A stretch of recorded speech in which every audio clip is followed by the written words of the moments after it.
We are 75 minutes away from the swearing-in ceremony at the Rashtrapati Bhawan. You're looking at live visuals of the guests arriving for the ceremony. Narendra Modi set to make history by becoming only the second Indian after the former Prime Minister Jawaharlal Nehru to become the Prime Minister for a third consecutive term. Earlier this morning, he did meet with select NDA MPs who are likely to be part of the new cabinet.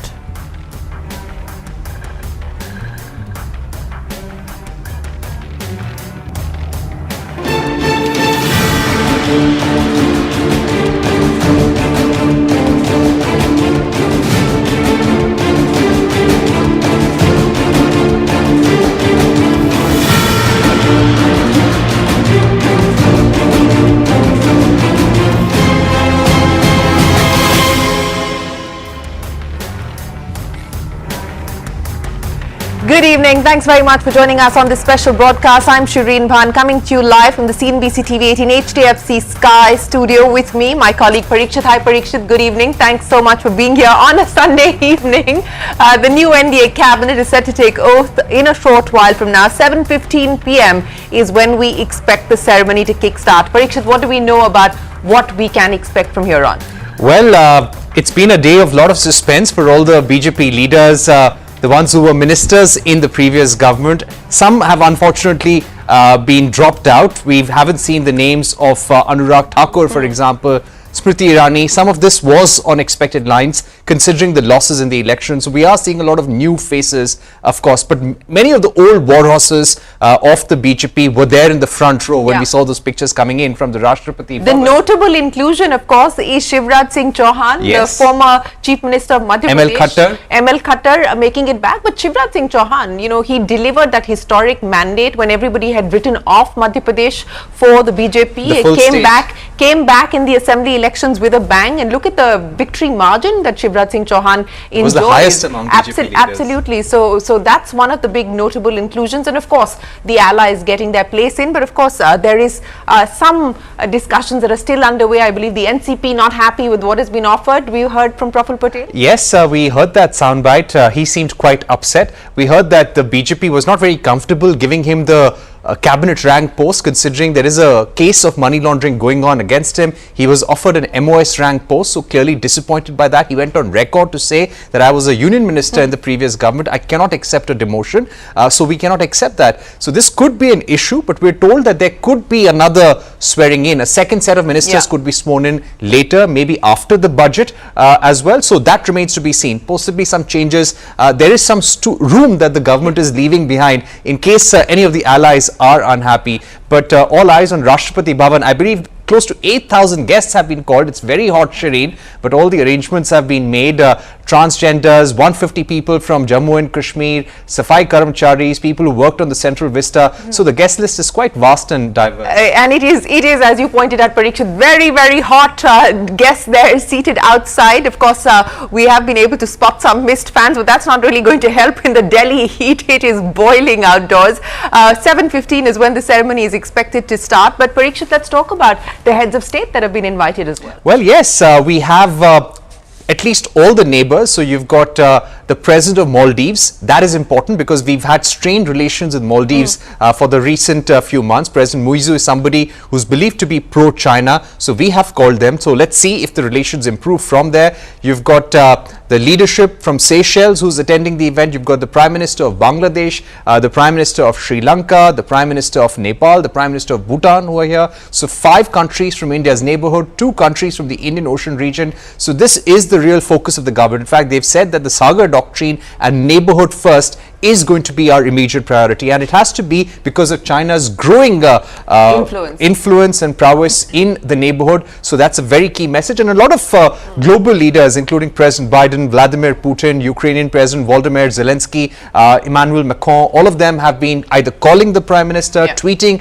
and congratulating him. But clearly, as far as this ceremony goes, the focus is on India's neighborhood and the Indian Ocean region. Well, you know, since we are talking about foreign prime ministers who are here to attend the swearing-in ceremony. The big question is portfolio allocation. We don't know which portfolios are going to be allocated to whom just yet. That suspense, of course, continues. Will S. Jaishankar return as External Affairs Minister? We don't know. NSA as well, Parikshit. That's going to be the other one to watch out for. Yes, absolutely. There are 2 or 3 things that we need to watch out for. Of course, we hear that possibly there is not going to be any change in the Defence Ministry. Rajnath Singh will continue as Defence Minister. There is a lot of buzz about the Finance Minister's post as well, but let's wait and see what happens to the 4 key positions on Raisina Hill. Now, you're right, there has been a lot of speculation that there could be a National Security Ministry or the NSA post could go to Dr. S. Jaishankar, but let's wait and see. You've got Hardeep Puri also, who's a seasoned diplomat who held the Petroleum Ministry portfolio. Does he get a leg? He's back as well. So, yes, that suspense, as we pointed out, continues. We will find out more about portfolio allocation hopefully later tonight. That's typically been what we've seen happen even in 2019 once the swearing-in ceremony concluded. It took a while before the portfolios were announced, but it happened on the same day later that night. So today the expectation is that once we start at 7:15, it should run for a little more than an hour. So perhaps once the ceremony concludes is when we will have clarity as far as portfolio allocation is concerned. But let's bring our guests in. Sanjay Nair, founder and chairman of Sovereign Investment Fund and the president of the Associated Chamber of Commerce and Industry of India. With us also Sumant Sinha, chairman and CEO of Renew Power, and Mukesh Aghi, the president of the US-India Strategic Partnership Forum. Gentlemen, appreciate you joining us here on a Sunday evening. Sanjay Nair, to you first. It's a coalition government, Prime Minister Modi being sworn in as Prime Minister for the 3rd time. What's the expectation that industry has of the government? I think those thoughts are still being firmed up, but my personal sense is, talking to the industry people all the time, is that everybody wants just continuity and excellent governance. The governance aspect is very critical because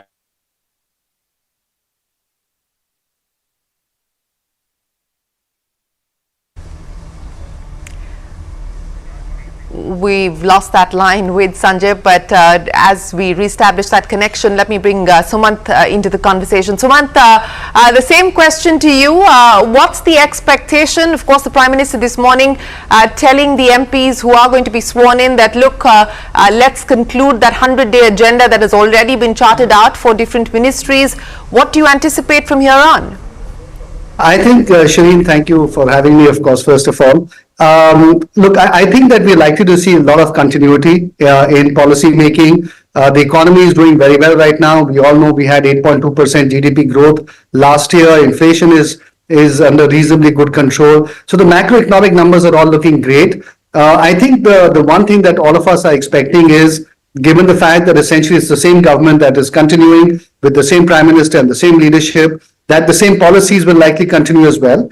Now, the chances are, given all that was talked about earlier with the 100-day program, that there'll likely be a big push in the first in the next few months itself to take forward the economic reform agenda as fast as possible, and so that the government is well placed for the whole 5 years to do even better than they've done in the last 5 years. So I think we are very hopeful that this should result in continuity, predictability, and continued rapid economic growth from this point on.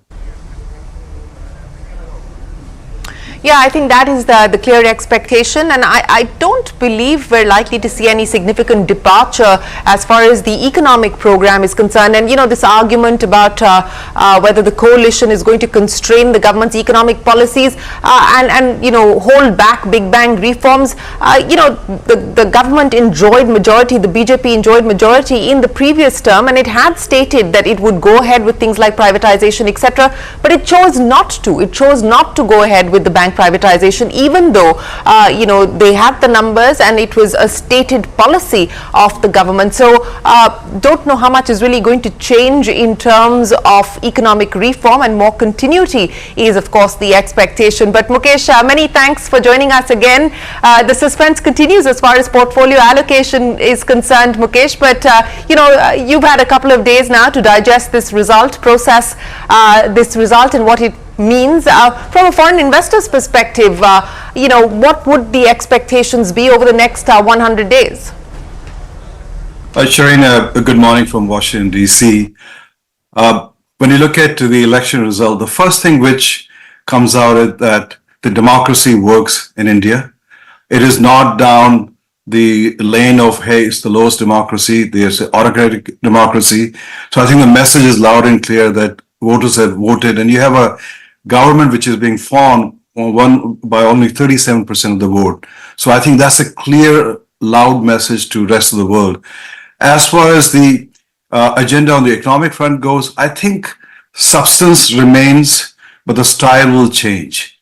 When I say the style will change, there'll be more consensus. But more important, the reform agenda will continue substantially because India needs to create more jobs. And in order to create those jobs, it needs more investment. And that investment is going to come substantially from the international community. And in order to attract that investment, you need to continue having reforms in every aspect. So the investors are comfortable investing in India. So I think you will see much more aggressive reform agenda taking place in Modi 3.0. Yes, more consensus. Sanjay is back with us. Sanjay, we lost you briefly, but just wanted to understand how you're reading the developments that have taken place in the capital. We, of course, are getting live visuals of the swearing-in ceremony. We just saw Nirmala Sitharaman walking across our screens. She's going to be sworn in later this evening, along with many of the government's senior MPs, including the likes of Hardeep Puri, Piyush Goyal and S. Jaishankar. They will all be sworn in. Of course, we don't know if there is a status quo as far as portfolios are concerned. There will certainly be some changes. For instance, the former Power Minister R.K. Singh lost the election and he is not going to be sworn in today. Anurag Thakur is not going to be sworn in today. Smriti Irani is not part of the ministers that will be sworn in today. So there will be some changes as far as portfolios are concerned. Sanjay. Yeah, sorry I lost you, but I'm sitting in an airport lounge. So what I was saying is the first and foremost thing is the continuation of just the governance effectiveness that this government has done must continue. And the second thing, taken from Mukesh's point of view, we do need more savings. Whether we import them or do locally and tap local savings is the big trade-off. And my sense is for Modi 3.0, we have to crowd in local savings. The balance sheets are extremely healthy, the bank's balance sheets and the corporates. You have to make doing business in India far easier. We have to debunk what exactly is the cost of doing business, what's holding up the private sector. So that's one choice. The other one, of course, is government balance sheet, which I think we shouldn't do anymore. Just do it for a few more months, or maybe a few quarters, until you crowd in the private savings from the private sector. And ultimately, of course, the saving investment gap you fill up through imported savings, which is nice to have. You know, Sanjay, I'm going to interrupt you because that's very interesting. That's interesting. That's typically not what we hear from industry, because the demand or the wish list from industry continues to be that, look, the government should not hold back on capex. The government should continue to spend as it has been over the last few years, and we've seen some record spending by the government on capex. The demand is that the government should continue to do that. We've got a budget coming up, and of course we saw in January the numbers, or February the numbers that were put out in the budget that Finance Minister Nirmala Sitharaman had presented. But what would your expectation be now as far as capex is concerned? Shreen, what I'm saying is the government can do capex. We can do it for another year or so, but you cannot be the only spender. I know they've been spending it very effectively in infrastructure. They should continue. But there is a huge opportunity for the Indian private sector to now get crowded in, with crowding in the local savings, okay? Because otherwise you are not going to have sustainable growth. Of course, the bridge will always be made with what Mukesh said, by foreign savings, both FPI and FDI. But you know, that's not the answer. If you want to create local jobs, you want to bridge the aggregate demand and supply of the skilling mismatch, it's got to be done by the private sector. Now, this government has done a great job at effectively spending the balance sheet. They've been very effective. So continue for a few more quarters, maybe a year or two. But you've got to figure out a way where you get the animal spirits of the local private sector back. And I think that is whatever reforms are required. We had asked doing a bit of study on this, and we want to really debunk this and say what exactly needs to be done. And I think if anybody can do it, this government can do it. So I think that's really my positive. You know, Sanjay, I do want to dig a little deeper into that, this argument of unleashing the animal spirits, and through the last 5 years, the finance minister at various industry forums has been espousing this unleashing to industry, and it hasn't quite happened. And I will come back to you as to why you believe that's the case and what specifically you think needs to be prioritized in order for us to actually see that happen. But Sumant, I know you're heading into the swearing-in ceremony, so before we let you go, and on our screens, Shivraj Singh Chauhan, the big inclusion in Modi 3.0. Remember, he was not part of the government, and after the historic mandate the BJP got under his leadership in Madhya Pradesh, he didn't become chief minister, so he is now getting an opportunity to be part of Modi 3.0. That's Shivraj Singh Chauhan on your screen. Sumant, before I let you go, as I said, power is probably going to be one of those portfolios where we are going to see a change. What would the expectation be on that front?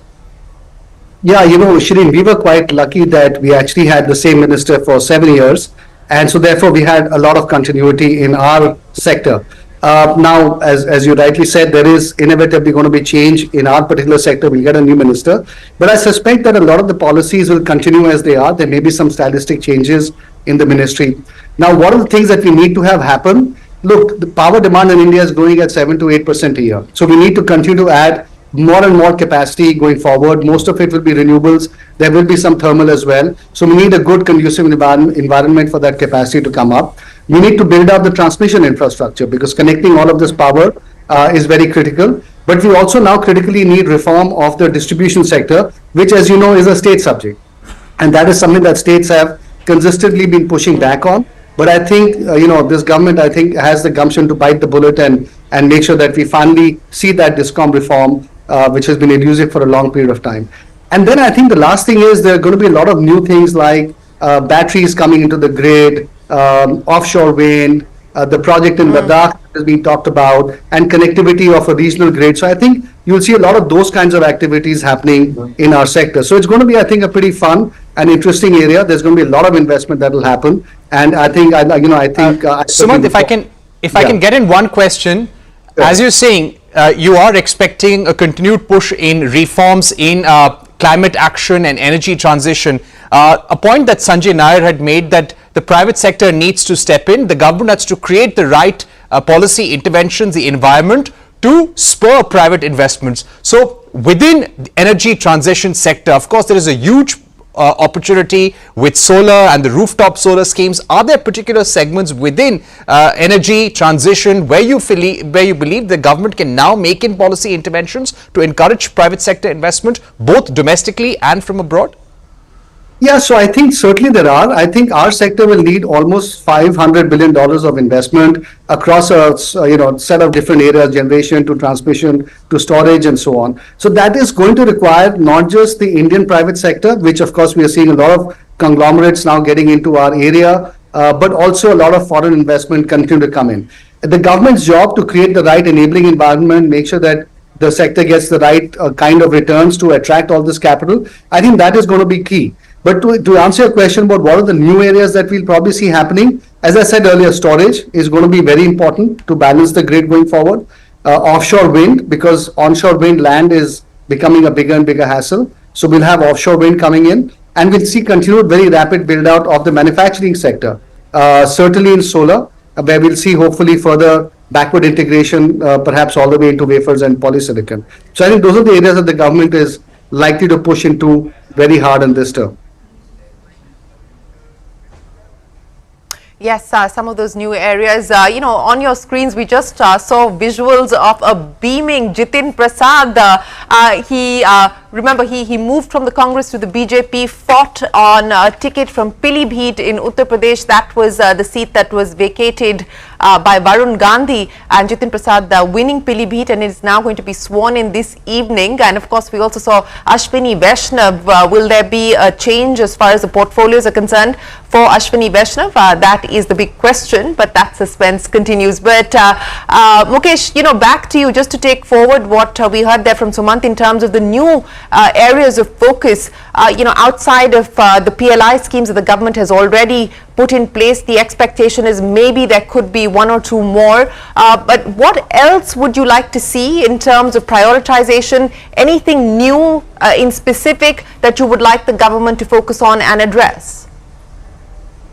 We would like to see the government integrate itself in the global supply chain. It's important because when you focus on manufacturing, the components can come from anywhere in the world, and making sure that the ease of transition through customs, ease of taxation of those components, and then being shipped out is critical. Because what happens is today, India, when you benchmark with the Chinese supply chain, there's a 20% extra cost in India on the supply chain logistics itself. So I think that's one area we would recommend the government to look at very, very carefully to make sure it sets the bar, sets the standard, sets the efficiency on a global level to make sure the supply chain becomes much more integrated in the global platform rather than just being isolated itself.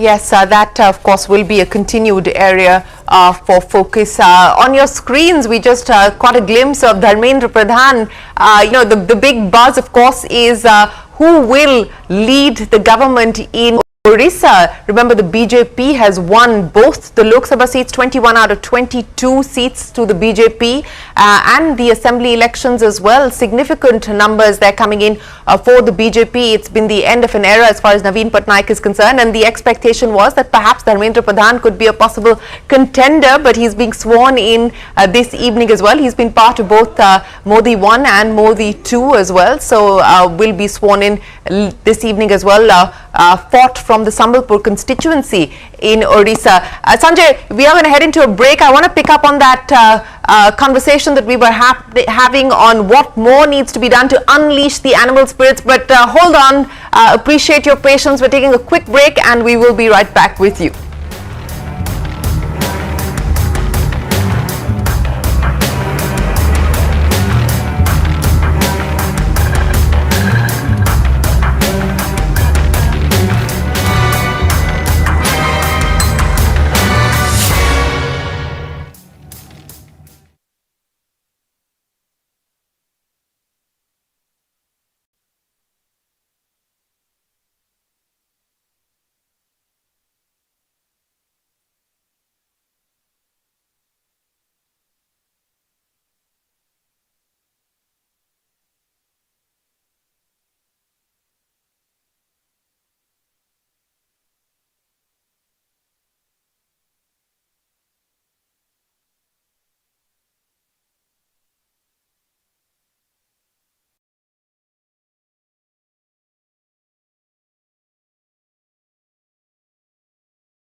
It is Super Sunday and we are counting down to the swearing-in ceremony that is expected to start at 7:15. Of course, live visuals on your screens of guests arriving, the MPs arriving who will be sworn in later this evening, representing different regions of the country, different states of the country. Sanjay Nair still with us. Sanjay, going back to the point that you were making that, there needs to be this unleashing of animal spirits. What's holding back the private sector? As you said, corporate balance sheets have been deleveraged. They're in a healthy position. Banks are willing to lend. The government has cut corporate taxes. What is holding back private investment? What is still constraining the animal spirits of the private sector? Obviously, one of the obvious answers is that really high enough for the private sector to go and make the next step in capex. And I think we're getting to a stage where capex is picking up. There is no doubt about that. I think the large conglomerates and large companies have different reasons to hold back and to unleash capex. But I'm more focused on the small and medium enterprises and the supply chain guys who frankly, get held back because of complexity of getting things done between the state and the center. And I think some of the things that Modi 3.0 could do is to really make things in a single window, and truly single window in terms of approvals. That's one of them. That's local. But, one of the big areas, Shireen, is that trade and exports is a huge area. And look, no country is going to be able to meet GDP aspirations till we get our exports to a new level. And frankly, the export levels have been fantastic for the last 2-3 years. A bit of a plateauing off going on. And the reasons are things like cost of logistics, deep water draft. And the Gati Shakti program is a very ambitious program, extremely visionary. And that's what I said in the beginning. But this will take 6 to 8 years to complete. Now, in the meantime, I don't think you should use the word incentive, but frankly, there has to be a way and means to make cost of production and cost of logistics lower. And I don't know what the answer to that is, but we got to expedite, and maybe you have a ministry of just logistics infra all put together so that you really integrate all the things that come in the way of expediting Gati Shakti as a program. But I mean, and then of course we have the whole thing of the skills that we have to be able to get a high-tech and value-added manufacturing going. So I think we have a few challenges in that. It's not just going to be, local value and low-value manufacturing. But I think there are 3 or 4 things. The large conglomerates have different set of things to focus on. The middle market and the SMEs have a different set for the local markets and a very different thing for the export markets. So this government should take a comprehensive look. And again, as I said, the governance is so effective. This is the time on day one to attack those issues and just go after it relentlessly along with the states. And I think you can crowd on the states. I mean, if it's going to be coalition politics, nothing like having the cricket team we spoke about in Modi 1.0. So you all play in the team together, crowd everybody in, and you've got a very effective planning commission, Niti Aayog now. You've got ministries. So you can do it. Now is the time to do it. Okay, this is the best time on day one. Speaking of cricket, it is going to be a tough battle today. I think between the swearing-in ceremony and the anticipation build-up for the India versus Pakistan match in the US. Mukesh, I would have imagined that you would have been in New York tonight. Well, somebody has to hold the fort in DC. Yes, the whole India and American crowd is in New York. And the funny part is, the seating capacity is around 35,000 people and it's 20 times oversubscribed. So there's a lot of excitement between India, Pakistan. And then on Wednesday is the India-US, which is a surprising team which has beaten Pakistan, US. So there's a lot of support in the arena for the US team also. Yes, so we don't even have to stretch ourselves too far to use cricketing analogies today because it's up for grabs. We do have a big match coming up later this evening, the India versus Pakistan contest is going to be underway as well. But again, live visuals coming in. We just saw Ajit Pawar there, and of course there continues to be a little bit of an issue as far as the portfolio allocation and the seat allocation for the NCP is concerned. Parikshit, as we were pointing out, Praful Patel unhappy or disappointed with the fact that an MOS position has been given. That's right. And Ajit Pawar has just spoken to the press saying that we are still with the NDA. There is no change. We are willing to wait. But considering that we have brought at least 2 MPs to the table, very soon our position will increase to 4. We should get a cabinet berth, and that is what our demand is. Let's see how JP Nadda, Amit Shah actually meet those concerns in the days to come. We are looking at Jayant Chaudhary from the RLD also being inducted into cabinet in some form. More than 52 leaders, that's what I counted this morning, more than 52. So it's going to be a long swearing in ceremony that begins at 7:15. Rashtrapati Bhawan also told us that it could go on for about 1 hour to 1 hour 15 minutes. One final question, if I could put Shireen to Sanjay Nair over here.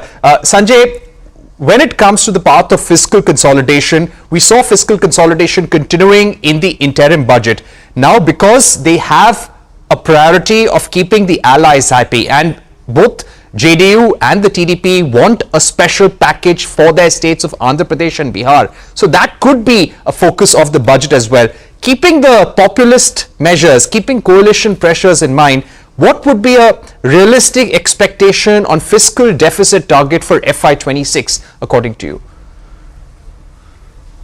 Offhand, I think the fiscal deficit management has been fantastic. Okay, I mean, we've gone through COVID, we've gone through the post-COVID era, and this government has done a good job in not giving a consumption stimulus for the sake of it, but much more of a supply-side stimulus. So, number one, that should continue.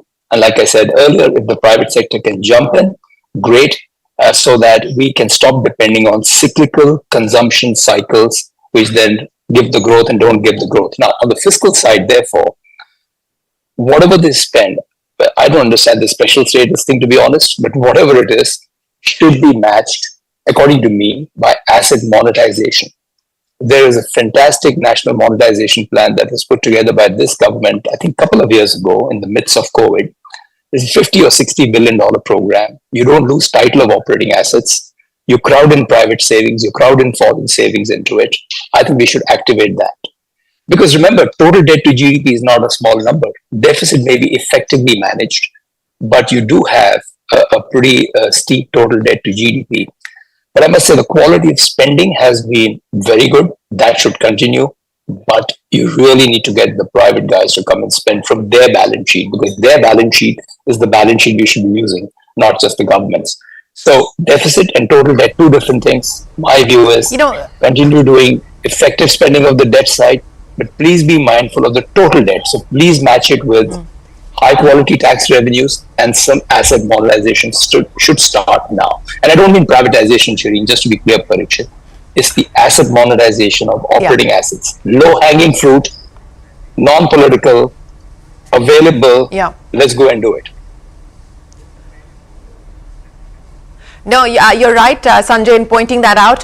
In fact, this plan for asset monetization was put forward by the finance minister several years ago, and we haven't come anywhere close to the target that was set as far as that asset monetization pipeline was concerned. So that, of course, continues to be an expectation. Disinvestment, again, we haven't really seen much. It continues to be much lower than even the lowered estimates and the lowest targets that have been set in the last few budgets. But Sanjay, I'm going to get you to put on your banker's hat.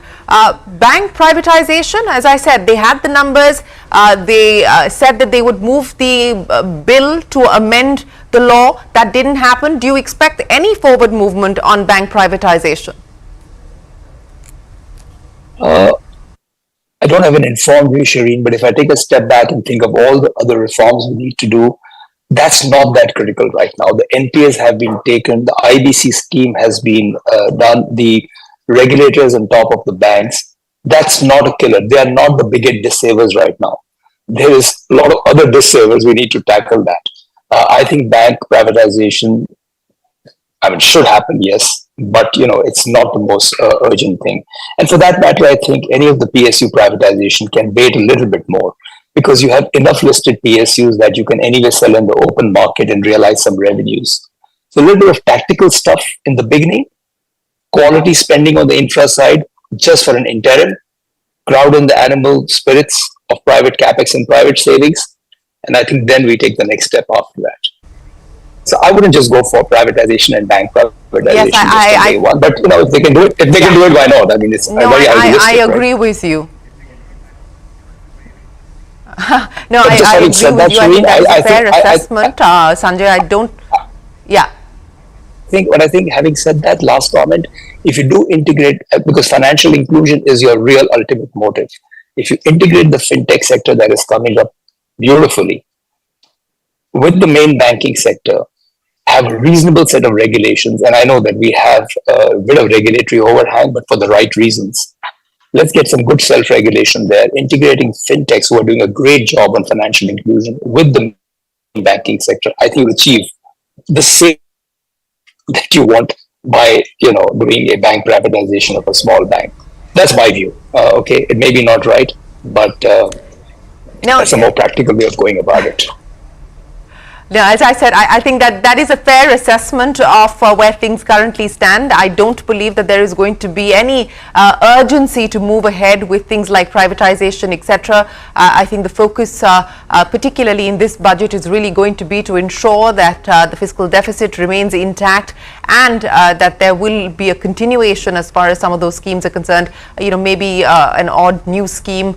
And we do also have a new finance commission that has been set up, and of course things like special packages, etc., will also have to be something that the finance commission gets involved with. On your screens, Yogi Adityanath, it's been a debacle for the BJP in UP with the India Alliance doing the unexpected, and that really has cost the BJP. Yogi Adityanath there walking in to Rashtrapati Bhavan for the swearing-in ceremony. And of course, briefly, just a short while ago, we also saw Jyotiraditya Scindia. He will also be sworn in later this evening. One of the interesting things to watch out for, Parikshit, will be in Modi 2.0, you saw ministers getting multiple ministries. I mean, Ashwini Vaishnav, for instance, had IT, ITES, railways, telecom, big ministries at the same time. So will we see that continue? Will we see single ministers having multiple large ministries, or are we going to go back to one minister, one portfolio? I think that will be an interesting one. I mean, even Hardeep Puri had oil and gas, had urban development. So we had a lot of ministers who had multiple portfolios. Piyush Goyal had two. Yes. He was handling actually three. Yeah. Almost at one point he was handling textiles. Before it was given to Smriti Irani, he was handling consumer affairs and commerce. All three are very big ministries. A point that Sanjay made was very interesting. He was talking about maybe consolidation of some key ministries, and that has been the talk of the town. And I think there was some work also going on this as part of the 100-day agenda. But now that you have so many allies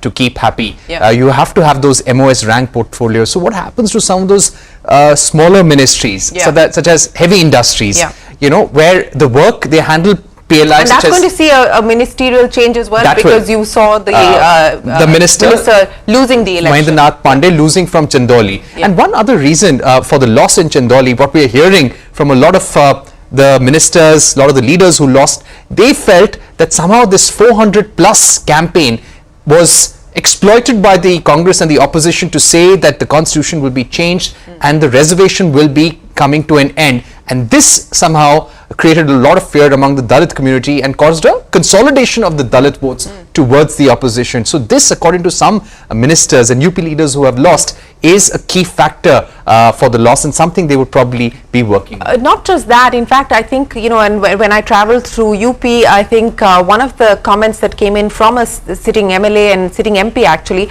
was that, again, this 400 par, there was a sense of complacency within the BJP's core voters. So one of the factors for the lower turnout, for instance, in this gentleman's constituency who I was speaking to, he said he had seen a drop of about 9% in the turnout, and largely his core voter base, because there perhaps was a sense of complacency. If you're already 400 par, then why do you need to go out there and actually vote? Our election analysis showed that in the first three phases, the Congress and the opposition did very well. They won more seats in a lot of areas, or gained ground compared to 2019, and it actually showed that the BJP voter did not turn up. Yes, all the post-mortem, as I said, of election 2024 will of course continue. But Mukesh, Sanjay, I know you have a flight to take, but we do appreciate you joining us here this evening. Thanks very much for your time. We will of course chat more with you as we get clarity on portfolio allocation. Then of course the big economic event will be budget 2024, the full budget, and that will give us more clarity on the direction that the government intends to take. But Mukesh, coming back to you,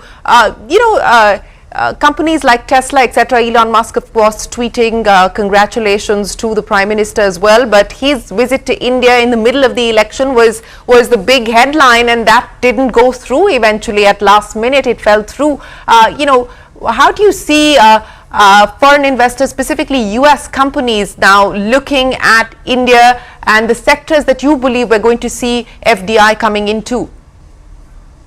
Shireen, the interest in India is twofold. One is the growing $4 trillion economy, which will become $5 trillion by 2027, one of the fastest growing economy in the world.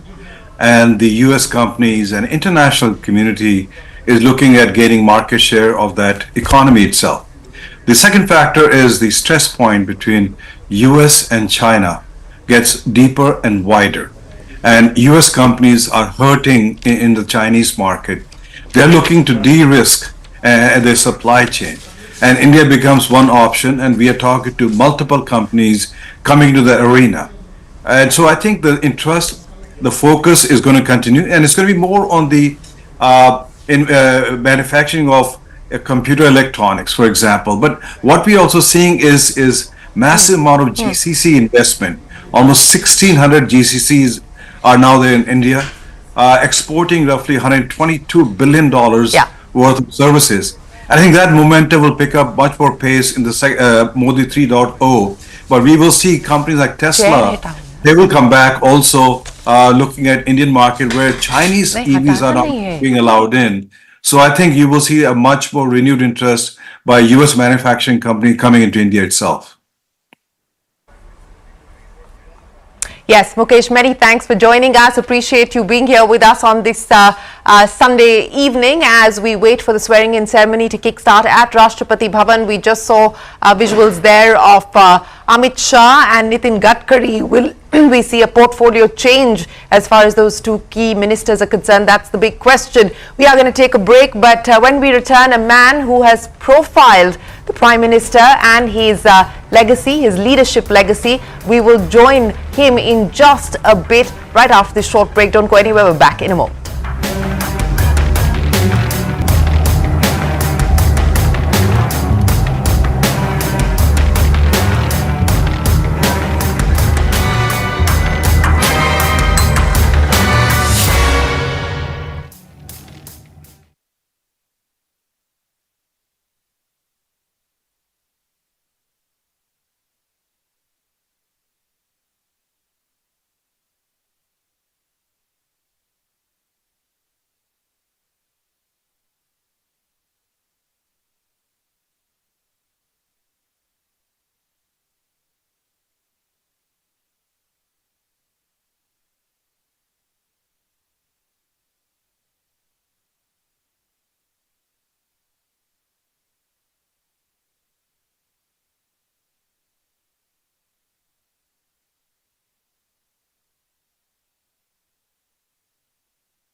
Welcome back. You're watching our special coverage here of Super Sunday, the swearing-in ceremony about to kick off. Chairman of Reliance Industries, Mukesh Ambani, there at the swearing-in ceremony, just walking in and taking his seat along with other members of the Ambani family. Anant Ambani there as well at the swearing-in ceremony. And I think I can spot Shah Rukh Khan as well. Shah Rukh Khan walking in there with Mukesh Ambani for the swearing-in ceremony, which is about to kick off. So you've got business leaders, you've got people from the film fraternity. I saw Rajkumar Hirani as well a short while ago. Sports personalities, of course, also in attendance there for that swearing-in ceremony. Of course, we will continue to bring you the live visuals there. But it's time now for us to talk about the legacy of Prime Minister Modi. Remember, he does make history today, becoming the Prime Minister to be sworn in for the third time. Joining us now to discuss Prime Minister Modi's legacy, we do have with us R. Balasubramaniam, the author of The Leadership Legacy of Narendra Modi, a book that he has written, which is based on his interviews with people who have been associated with the Prime Minister over the course of his political career, people in government, and of course his own assessment, reading and understanding of what has driven the Prime Minister. Mr. Balasubramaniam, many thanks for joining us here. Let me start by asking you, what made you want to do the book? Because to focus on the Prime Minister, I understand from reading of the book, was not your first idea. No. Actually, the book is more about trying to appreciate Indic leadership and the wisdom that Indian scriptures actually bring to the world of leadership. Most of my training, either at Harvard or in my teaching at Cornell, was all around the westernized narratives of leadership. And generally what happens is people think that that is leadership. And we fail to recognize what we already have in our country. And if you look at our history, our civilizational wisdom, there's so much that is there. And several, possibly more than a decade ago, when I was doing the research on this, I was trying to put together material, and I realized there's so much information there that no one person could possibly substantially reflect all that knowledge that is there in leadership. Talking to my mentor and guide, one of the senior monks of the Ramakrishna Mission, and he said, those days Narendra Modi was the chief minister, and he said, possibly I don't know who could fit all of this, but at least some portions of it, substantial portions of it. So it was his idea that you should focus. He sort of said, and I thought it's impossible, so I wrote another book called Leadership Lessons for Daily Living, which is sort of aggregating all this but different personalities. And I never thought I would be where I am today, working as a member of the Capacity Building Commission, which reports to him and his HR council. And that gave me an opportunity to watch him from very close quarters. And I started appreciating that he might not have any formal training in leadership or degrees in management, but he was actually embodying a lot of what I had discovered from my research. So I thought it's a story to be told. Well, yes, it is a story to be told, and you have told that story in your book. You know, to your mind, what do you believe sets him apart as a leader when you look at the metrics, the leadership metrics of, as you said, you know, how the Western world looks at leadership, as well as what the Indian civilization has come to accept as leadership? Where do you believe the Prime Minister finds himself in that? So I think the Western narratives are all around the leader. You're not really a leader if you don't have followers behind you. In a strange way, he has a lot of followers in that sense. But in India, the narrative is not about being a leader. It's about exercising leadership. And that's something which is sustainedly done for 5 decades or more. So my research of him, the last 50 years of his life, you know, all of us, our leadership journey start with having a purpose. And normally in the kind of world we live in, the purpose alters. We sort of evolve, or we graduate from one purpose to the other. But in this particular case, a single-minded pursuit that he had after a crucible experience as a child in his village, he decided that he has to serve humanity. And that basic purpose of serving and that seva bhav that he keeps repeating, I think that has consistently stood with him for 50 years. The expansiveness of how it manifests as service in the external world is something very special. And the second thing very unique about him, and I used part of my literature research and studies about trying to discover it, there's a great book called The Myth of a Strong Leader by Archie Brown, and where he, though his research is mostly Western and Russian leaders, he's not really looked at the East. He talks about how it's a myth to have a strong leader. But the Western world looks at strength from an external perspective, but India looks at strength from an internal perspective, and that's why I titled this book as Power Within. He is somebody who reflects that power within. It's not about it, the manifestation obviously in a political setup is outside, but the enormous power within, which right from Chanakya's Arthashastra, he talks of Indriya Nigraha for a great leader. I think that's control of senses which he manifests, and the single-minded pursuit of, again, what our scriptures or even Arthashastra talks about is Loka Sangraha and Yoga Kshema. These are qualities which are deeply embedded in him.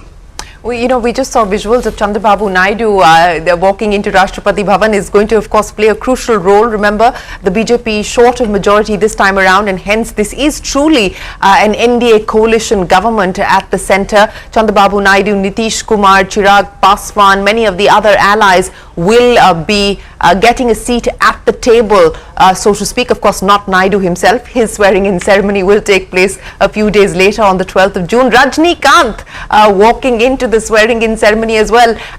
So, Mr. Balu, let me address this issue of coalition politics now. And, Mr. Modi has not had to deal with a coalition government. He hasn't had to deal with needing coalition partners. So, this Modi 3.0 is going to be very, very different. How do you see this playing out? Because there are concerns that, Modi 1 and Modi 2 was so much about the Prime Minister, was so much about centralized leadership, that can there be accommodation for others?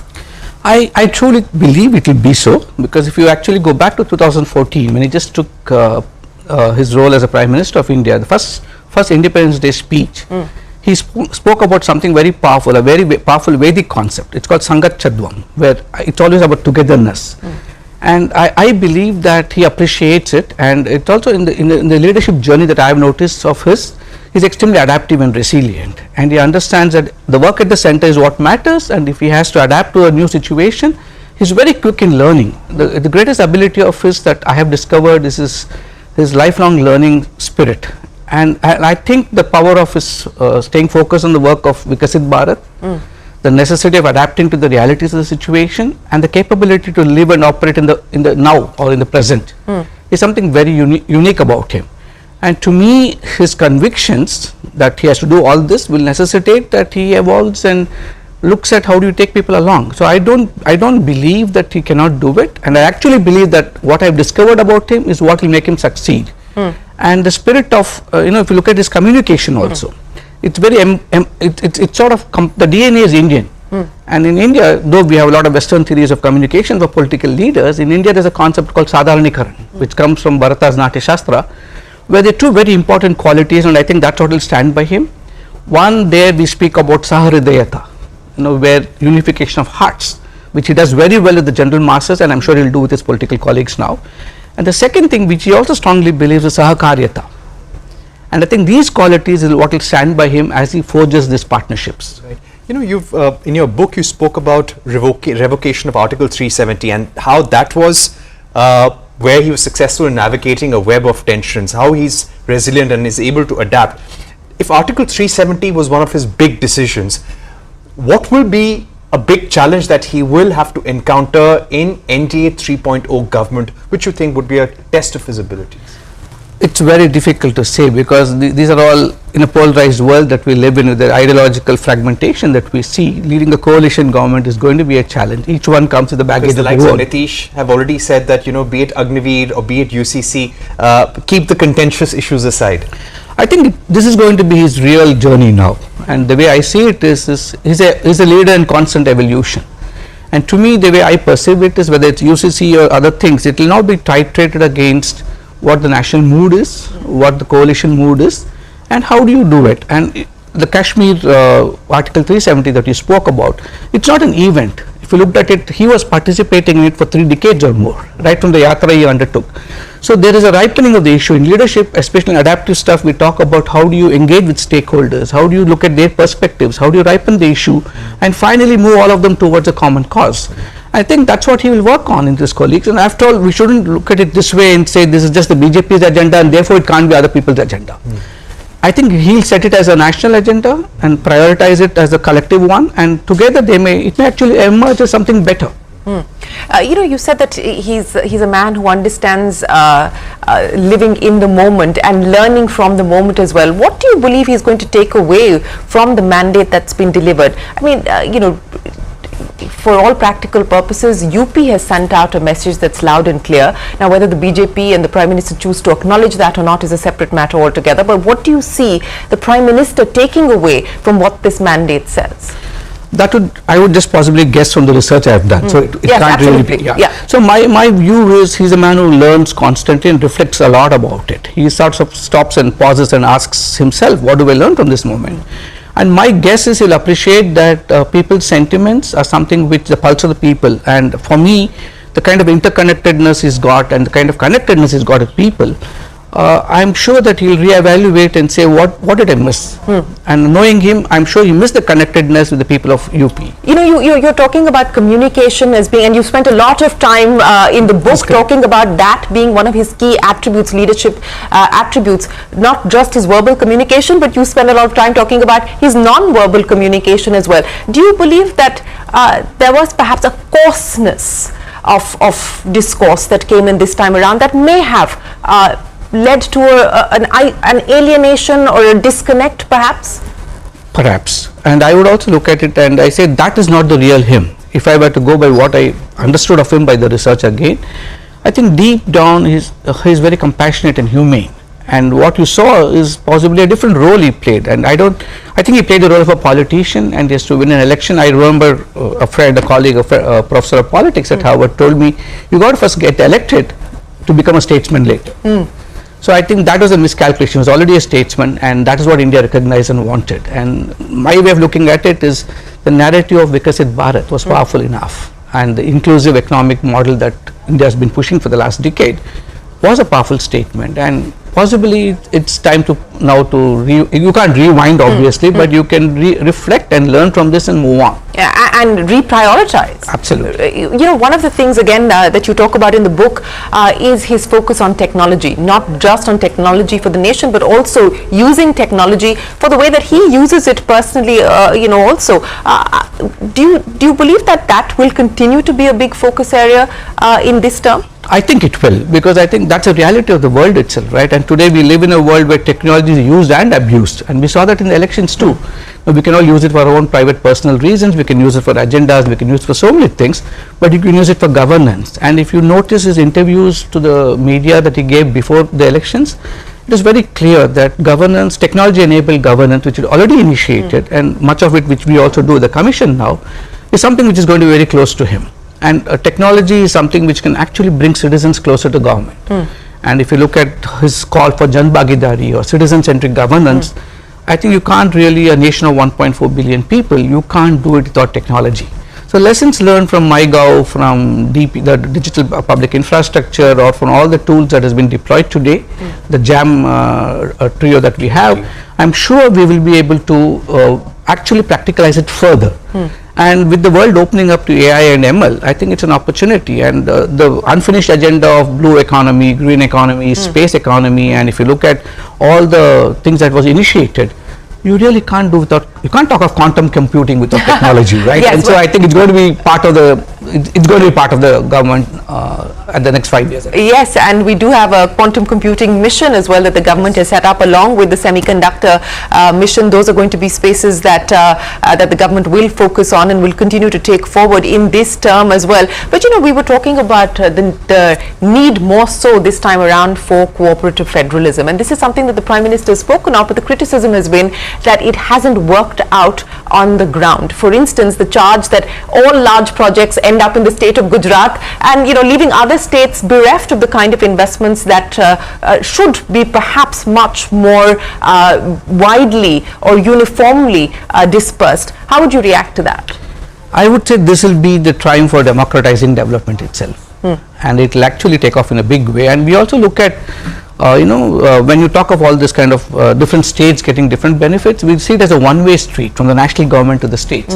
But I would also try to qualify it a little further. It's a two-way street. It's also how states respond. Now, if you look at the simple bullet train project, when Maharashtra was refusing to cooperate with the different government was there, it got stalled. So I think end of the day, it's time for politicians in general, not just the national government or state governments, to transcend their narrow political beliefs and to look at the nation as one. And my belief is that this will be the space for all that dialogues to happen now. And in the state, in the kind of federalism that we have, states have a huge role to play. Even for citizen-centric governance, the states will matter. Yeah. It's for infrastructure projects, the government of India can come up with ideas and money. The execution is at the states. Yeah. And the capacities of states to implement is something which has to be improved. So I strongly believe it's a two-way street. As much as the national government can extend the olive branch, I think states also have to look beyond politics and say, how do we grab it and get it done for our state? And if you look at the new dynamics today, I'm sure states like Bihar, Odisha and Odisha is already on the path of progress a lot, and so it will expand further. And Andhra now, which needs a lot of support, I'm sure it will all fall in place. No, you're absolutely right. In fact, I think what we have seen over the last few years is state governments going all out to woo investors, both domestic as well as foreign investors, putting in place policies, whether it's for electric vehicles or so on and so forth. We've of course got legacy states like Tamil Nadu, etc., which have always been on the forefront, but other states also, Telangana, etc., which have stepped up on that front. Rajiv Chandrasekhar retires from politics. That's an interesting development that we're picking up. So remember, Rajiv Chandrasekhar lost the election. He was up against Shashi Tharoor in Thiruvananthapuram, but this is the news that's just coming in, that Rajiv Chandrasekhar has decided to step away from politics after an 18-year career. He was, of course, the Minister of State along with Ashwini Vaishnav in a very crucial ministry in the IT ministry. Rajiv Chandrasekhar has now decided to call it a day. We are going to try and get more information. He's actually tweeted as well. Oh, has he? Okay. He has tweeted, Shireen, and he said, "Today curtains down on my 18-year stint of public service, of which 3 years I had the privilege to serve with Prime Minister Narendra Modi. I certainly did not intend to end my 18 years of public service as a candidate who lost an election, but that's how it turned out. My deepest thanks to all those I met, all those who supported me, and in particular all those karyakartas and leaders who so inspired and energized me. Thanks also to my colleagues over the last 3 years. As a BJP karyakarta, I will continue to work and support the party." So he's saying he's continuing as a party worker, but of course he is no longer in active governance, so to say, but have to give it to him. He lost by just 16,000 votes. No, he put up a stiff fight there in Thiruvananthapuram, but this is an interesting one. Rajiv Chandrasekhar deciding to hang up his political boots, so to speak. Now, is it going to be a return to business and entrepreneurship? Is going to be the big question. That's the world he's from. So we'll try and see if we can get Rajiv Chandrasekhar just to speak with us. But we've also just seen, I think he's at the Rashtrapati Bhawan. He will probably be at the Irani also, I saw her there. Yes, I would imagine that all of them, including Jay Panda, and that's the big question that I'm raising, that who will lead the BJP government in the state of Odisha. Remember, it has been a remarkable showing for the BJP in Odisha, replacing the BJD. It's the end of an era for Naveen Patnaik, not just the Lok Sabha, but also the assembly elections. 21 out of 22 seats for the Lok Sabha from the state of Odisha going to the BJP, and similarly 70 plus seats in the assembly going to the BJP in the state of Odisha. So who is it going to be? President of Maldives also arriving at the venue. The President of Maldives. Yes, of course he's there, and this is an important focus for the Prime Minister as well. Mr. Balasubramanian, focusing on the Indian neighborhood and the Indian Ocean region. You've spoken about 10 years of his leadership. How can the Prime Minister take leadership of the neighborhood, which is very critical for us? China is challenging us in our neighborhood all the time with high amount of investments. We don't have that kind of capital. But if we have to take the leadership in the Indian Ocean region, countries like US and Europe see us as a buffer to China. But how can we rise up? In fact, there's a whole chapter I've dedicated in this book to global leadership and how it plays out. And if you look at India's leadership, it's not really soft power, it's much more than that. I describe it as smart power. And where he goes beyond, it transcends just a demonstration of military prowess to actually talking about several things: humanitarian diplomacy, even culinary diplomacy, and whether it's cultural diplomacy. I think it's going to be a package of all this now. And I would also say that India has a lot of efforts at development interventions in other countries. So to me, the chapter begins with how his neighborhood policy is all important. And if you look at COVID and the aftermath of COVID and the way India responded to humanitarian issues, if you look at the war crisis that's happening in the conflict zones and how people are brought back even of other countries, neighboring countries, whether they agree with us or not, or they're friends with us or not, it was done. I think it will intensify. And at some point of time, US is going to deal with India not just as a buffer for China. The reality is, I think we are in different leagues, and we got to recognize that. And I think that recognition has already happened. I mean, it's no longer seen as a sort of, anti-China relationship, but it's seen as a relationship that is necessary and mutually beneficial to both sides. So absolutely, the voice of the global South, that has been something that the Prime Minister has focused on. Do you see that will continue to be the case? I think it will. Now, if I just go back to his Delhi declaration, and if you look at it, most countries with 85% of the global GDP are agreeing to this model. They fundamentally believe that the current economic order is a solution for a lot of things, is now getting challenged. So a new economic order has to emerge, and I think if you look at the Delhi declaration, this call for the 4 Ps, which I talk about as his legacy actually. Yeah. Whether it's peace, whether it is and he's not saying no profits, right? You need it, and the planet, and along with that people. I think this model, whether it's life evolving into a life economy that he gave a call for, whether it is it's not just a national imperative but even a personalized imperative. I think all this put together is I think that is going to be the new model, and the way I saw it, whether it's, I talk about it in the book, it's Artha, Moksha, Kama, but the undercurrent foundation is Dharma. And so the Dharma of legacy, or the legacy of Dharma, which I think that is the model that's going to drive India's leadership in the global South, and not saying that, we are the leaders. I think the real message of Vishwaguru is this message of the 4 Ps that he speaks about, and the way you talk about an inclusive economy, balance between ecology and the economy, and people first and people always, and also talking of peace. I think that model, and breaking it down, deconstructing it and offering it as solutions, that is something that is going to stick on.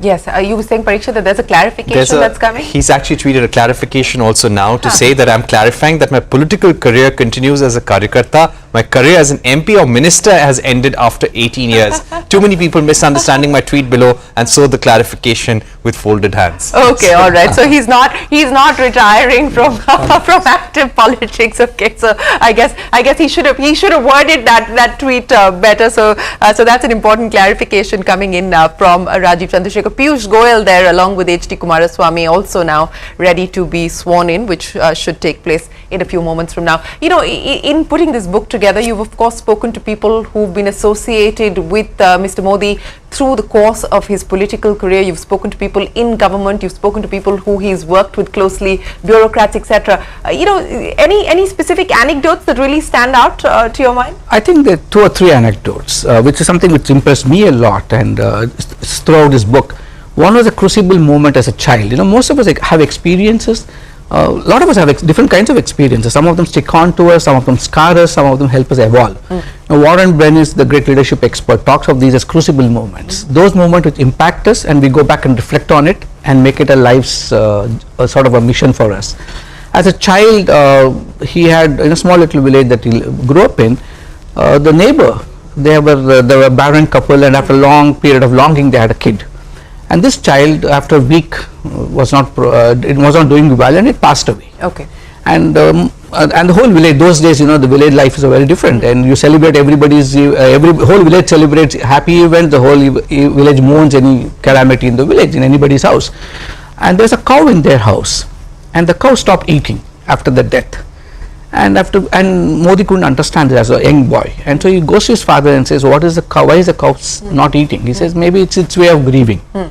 And the cow actually dies, and that impacts the young child Narendra Modi, and he thinks about it and says, if an animal can feel so much for human beings, how much should human beings feel for other human beings?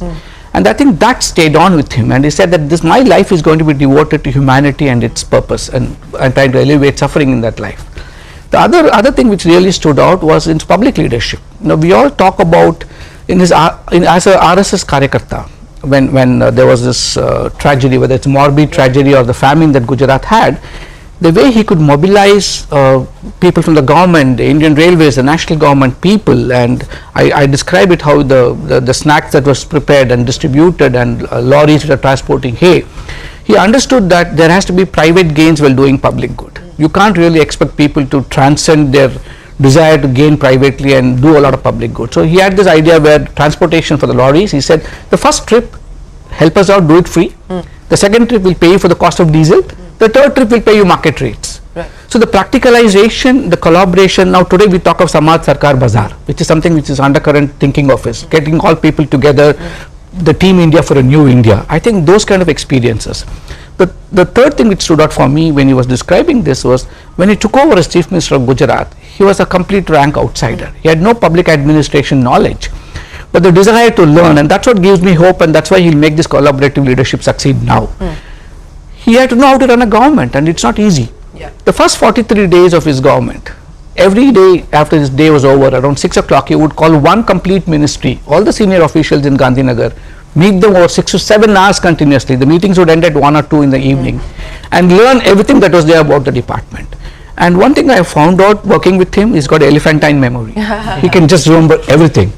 And those days, in 43 continuous days, he just got to know everything about the Gujarat government. And that's something, I think that's the way he learns. He's like a sponge. He can just attract, learn, and then keep it to himself. And his quality of listening, the depth of listening he does, you can never distract him when he's listening to you. He would never humiliate you in a conversation. He would just listen however silly it is, come up with 4 questions and make you believe that you got to do your homework more, and then remember the conversation. It's something like it's always there in him, and these are things which I've described a lot. Yes, these are things that you will find plenty of in the book that's been authored by R. Balasubramaniam, The Power Within the Leadership of Narendra Modi. Mr. Balasubramaniam, such a pleasure to have you join us here this Sunday evening. Thank you very much. We wish you the very best of luck with the book. Appreciate your time, and thanks very much for joining us here. Thank you so much for having me. No, our pleasure entirely. We are going to take a break, but when we return, we will be joined by Sunil Singhania, the founder of... We're not going to be taking a break. We're going straight ahead to Sunil Singhania, the founder of Abacus Asset Management, and Atul Suri, the CEO of Marathon Trends Portfolio Management Service, with us. Gentlemen, thanks very much for spending your Sunday evening with us as we wait for the Prime Minister and the Council of Ministers to be sworn in. Sunil, to you first. What's the expectation? The markets have already recouped the losses that we saw and the kind of whiplash and volatility that we've been through last week. But from here on, come Monday, stability, is that the expectation? No, I think, thanks for having me. Said after the initial concern which we saw on the day of the election results, I think the markets have taken it in its stride, and markets already expecting stability. So I think from here on, obviously the immediate I would say things to watch out for is the cabinet ministry, who's going to get the all important finance minister from an equity market perspective. And I'm very sure the moment we have that, I think the rhetorics are all going to shift towards what is going to happen in the budget. But for now, it is very clear, and the markets are already discounting that we are headed for 5 years of stability. And as the Prime Minister said, that it's going to be business as usual, and he'll work with more gusto towards ensuring that we move towards a developed India or a Viksit Bharat, the way he had already envisaged.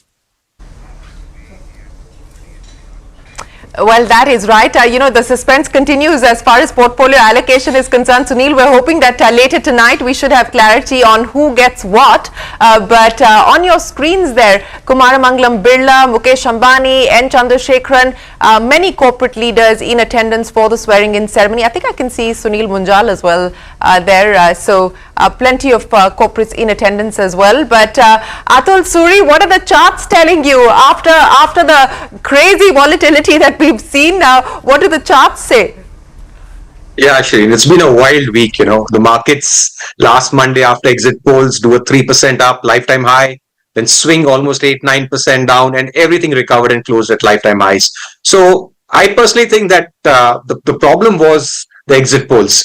The way the exit polls spoke about 400 par and the gap up that happened on Monday is really what set up what happened on Tuesday. But the important part is that post the numbers coming out, post settling in, post understanding, the market has actually steadily had 3 good up days. So for me personally, I think it's a continuation of the trend. We've been part of almost a year-old bull market, actually started in April, more than a year old. And I think it's continuation. This was a very big event. It's out of the way, maybe a little lower than what market expected, but continuation all the same. And that I think is very, very important. Things may change, priorities may change a little bit on the social side, but as far as the markets go, as far as the whole, thrust to industrialization, liberalization, the thrust to the next, decade or the Amrit Kal, whatever, you find that the push would continue, and I think the markets would reward it. And apart from just India, Shireen, the important part is that even globally things are pretty good. They are shaping up. The ECB has cut rates. So all in all, we are in a good environment. I do think that we would continue the up move. Yes, there must be a little shuffling around in the sectors and themes that may happen. But then after such a big an event, a little bit of rotation goes for the par. Yes, some sectoral rotation likely to happen. But Sunil, I want to come back to you and address the issue of fund flows. We were just looking at the NSE retail data. Retail was a net seller on the 3rd, which was a Monday. And when the market zoomed and FIs bought heavily on the 4th, this is my colleague Anu just put the numbers together. On the 4th, when the markets crashed, retail was actually a net buyer, buying worth 21,000 crores as both FIs and mutual funds sold. What do you see as far as flows are concerned, Sunil, from here on, both domestic and foreign? I think the smartest investors have been the retail Indian investors over the last 3-4 years. And for a change, retail investors in India are making wealth out of the growth of India, which is a great sign. However, I think what has happened, obviously, as Atul mentioned, that Monday, actually just changed the complete perspective, and you had like a crazy move up. And maybe, what has happened over the week is a culmination of the disappointment of Tuesday. What we are seeing is that there has been a healthy sort of I would say, lightening of positions, even on the trading side. Investors who are waiting for some kind of a fall are still waiting because they did not get an opportunity to come in again. And I think two sectors which are not performing, the consumption and the IT, have also got some kind of a boost, and I think that is also contributing to the index being where it is. Our interaction with, particularly we deal with HNIs and large family offices, I think all of them are looking at deploying additional sums of money into the market. I think they are all very confident, as are we, that over the next 5-7 years, we will start to see a very transformative kind of growth, because the first 5-year term of Mr. Modi went into cleaning the system. The second 5-year term, 2 years went into COVID, and it's only in the last 2.5 years that we have started to see a lot of focus on transformative stuff like Make in India and indigenization and so on and so forth. We are very confident that the third 5-year term would be a very transformative term in terms of GDP numbers actually coming out much better than what we are expecting. Already, we saw the March quarter numbers of 8.2% as far as the GDP is concerned. And I think that is very clearly reflected even in the stance of the foreign investors. Very sure they are also looking at opportunities to come in, which we already have started to see towards the end of last week. And that trend should also continue. Well, Prime Minister-elect Narendra Modi there at Rashtrapati Bhavan, taking his seat right next to Rajnath Singh and Amit Shah. The swearing-in ceremony will start in a few moments from now. The Prime Minister being greeted there by the MPs that will be sworn in along with him. This will be the third term for Prime Minister Narendra Modi. As I pointed out, in just a couple of minutes from now is when he will be sworn in. But Atul, you were talking about sectoral rotation. If you look at what the technicals are telling you at this point in time, where do you believe we're going to see money move out of, and where do you see it moving into? Shireen, it's just a few days, but what I get from a very early sense is that there is a sense that there is going to be much more rural push. And that's why you'll find that certain sectors that did very well in the last 2 or 3 days. First is autos. Autos really stand out because I think personally that sector was up 6 to 7%, if I'm not mistaken, for the week that went by. And there also you'll find that those auto stocks which have a rural bias did very well. A lot of them touched lifetime highs, even in this falling market. The second area that did very well was the whole consumption, the FMCG space. Again, a sector that's been a bit on the quieter side for the last few months, but there is a feel that rural consumption would spike up. IT, again, the third sector that's done well. And what would come under question is the runaway in some of the defense and railway stocks. Again, I don't think the trend is over. The trend is very large. But yes, certain excessive happened. Certain overbought positions were there. So I do feel that a certain amount of money would swing between sectors. The rural scene, the rural push which people expect this government to have, would, I feel, see a bit of an upsurge as far as Indian markets go. But in all, I think it's going to be continuation. I feel the bigger trend is still up. I still think there's a lot of opportunity and money to be made. At time to time, little swings happen due to certain events. But to sum it up, it's going to be continuation, but with a softer touch. Continuation with the softer touch. But Sunil, back to some of the themes that Atul was just talking about, and we've seen that FMCG trade play out over the last few days. The expectation is that there will perhaps be a little bit of an emphasized prioritization as far as the rural economy is concerned, and that could bode well for consumption and specifically for FMCG. And of course, the worry is that, look, we've already seen a significant run up in defense and railway stocks, so perhaps a little bit of a slowing down there. What are the themes that you believe you're going to be focused on? I think you're exactly right, Shireen. Some of the themes which look good, like railways, defense, capex, are already priced in. So, they might be great themes, but they might not be great investments. At the same time, some of the themes which are not looking good, like IT, have suddenly made a comeback. From our perspective, I think private sector banks look very, very good. We are very positive on the wealth and the asset management business, because ultimately it's all about wealth creation. And at some point of time, obviously some of these themes which you mentioned, which are capex related, which are, economy related, are going to do well. At this point of time, frankly, our stance is to have a diversified portfolio, because themes which look good are fully priced, and themes where there might be a little bit of a concern like IT, the valuations are in our favor. So we are focusing on, just ensuring that we stick to good stocks at good prices and good valuations. But if you have to pick up a few themes, then I would say that private sector banks and the asset and wealth management industry are the best placed. Well, Atul, do you have a view on private sector banks and banks in general, given what we've just heard there in terms of valuations and also the kind of move that we've seen in some of these stocks? See, private sector banks has been a bit of a favorite for the market, but I find that they are not showing relative momentum. And one of the reasons I feel is that they tend to be consensus overweight positions. I think pretty much it's kind of the top holding sector or theme for most fund managers. So I personally think that one of the problems, it's not that the numbers are not good. The numbers are excellent. It's doing great, healthy balance sheets. Everything is fantastic. But sometimes I feel that, it is a sector which seems to have the prime position in everyone's portfolio. And that's why I think that there is not a lot of momentum that's behind it. I still favor industrials. I still feel the capex cycle may take a bit of pause. Maybe valuations may be a bit stretched. But in the longer term, I do think that is something which I feel would reward as far as the trend or for the next few years, really.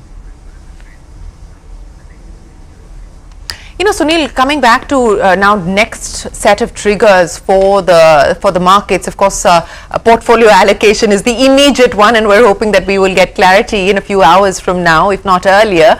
And then the next big one is going to be the budget. So from the budget, what's the expectation outside of, whether there will be a higher allocation for capex or rural and so on and so forth? The big hope is that, look, let there be status quo as far as capital gains is concerned. If you're not going to, best to leave it as is. What else could potentially be the triggers that the market is going to be watching out for? So, Shireen, we already had an Indian budget where the outlay for capital expenditure was already increased to 11,000 crores. I don't think anything is going to be, done here except reiteration. But, if the trend or if the sound bites are such that this is going to keep on increasing over the next 5 years, we are heading to a capex of almost 60-65 lakh crores over the next 5 years, which can be phenomenally big. On the capital gains tax, yes, you are absolutely right. I think that is one thing which the market is, very eagerly looking at, because the inheritance tax issue to some extent has been put to bed. Hold on, we've got the national anthem playing, so I will ask you to just hold on for a second.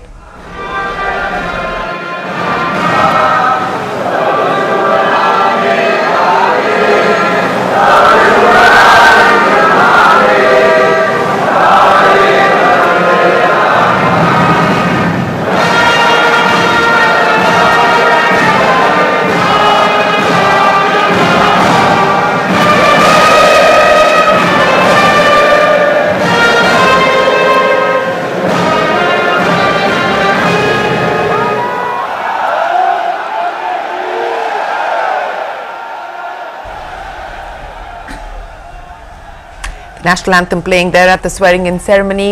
In just a few moments from now, we will see the Prime Minister being sworn in along with the 50-plus ministers that will be sworn in this evening, and we're just waiting for the President to start the ceremony. Sorry, Sunil, I interrupted you for the national anthem. Go ahead. No, sure. So I was saying that for the next 5 years, you might have a capex budget of almost 60-65 lakh crores, which is like more than what we have spent over the last 77 years as a nation.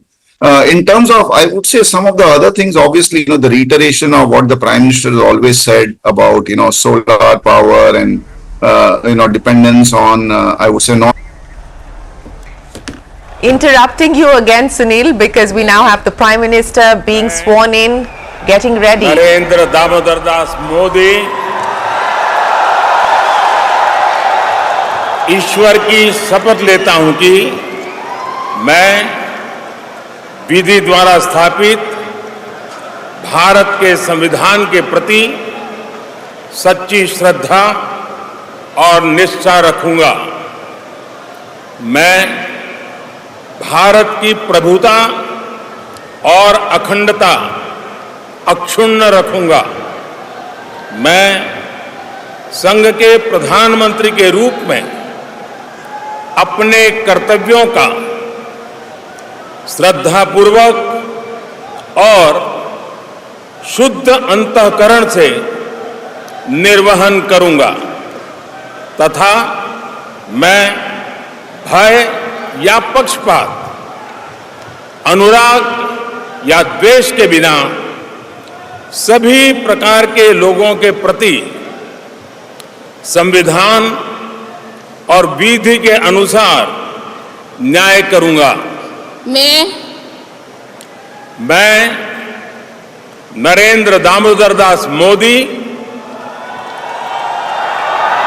ईश्वर की शपथ लेता हूं कि जो विषय संघ के प्रधानमंत्री के रूप में मेरे विचार के लिए लाया जाएगा अथवा मुझे ज्ञात होगा, उसे किसी व्यक्ति या व्यक्तियों को तब के सिवाय जबकि प्रधानमंत्री के रूप में अपने कर्तव्यों के सम्यक निर्वहन के लिए ऐसा करना अपेक्षित हो, मैं प्रत्यक्ष अथवा अप्रत्यक्ष रूप से संसूचित या प्रकट नहीं करूंगा।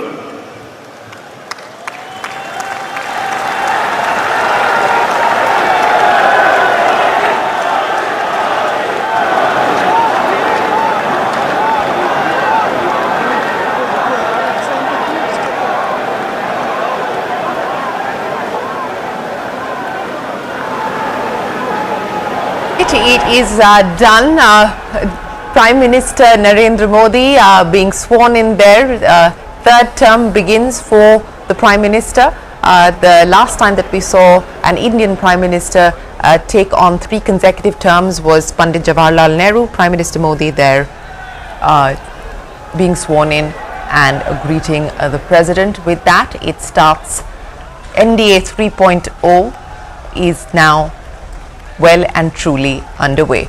Next up, I would imagine it will be Rajnath Singh who will be sworn in, and that you can see the allies, Nitish Kumar, Chandrababu Naidu greeting the Prime Minister. Rajnath Singh now being sworn in. Will he continue to be the Defence Minister? Will there be a portfolio change is the big question. But Parikshit, just run us through the size of the swearing-in ceremony. How many ministers getting sworn in today? How many cabinet ranks? How many MOS? Well, this is going to be a really big cabinet. At KC Tyagi had told us on our channel that ये बहुत बड़ा cabinet होगा. 72 ministers are being sworn in. This is what Modi Sarkar 3.0 is all about. Led by the Prime Minister, the team includes 30 cabinet ministers, 5 ministers of state with independent charge and 36 ministers of state. You've got representation from all 24 states, also 27 OBCs, 10 scheduled castes, 5 scheduled tribes, 5 minorities, including a record 18 senior ministers heading ministries. You've got 11 NDA allies who are ministers, bringing a lot of experience to the table. As we saw Rajnath saying, we will see Amit Shah, Nitin Gadkari, they were all sitting next to the Prime Minister. We will see S. Jaishankar, we will see Nirmala Sitharaman also shortly. You've got 43 ministers serving 3 terms or higher in Parliament, 39 having been ministers in the Government of India or before. Multiple former chief ministers, as we've seen with Shivraj Singh Chauhan there.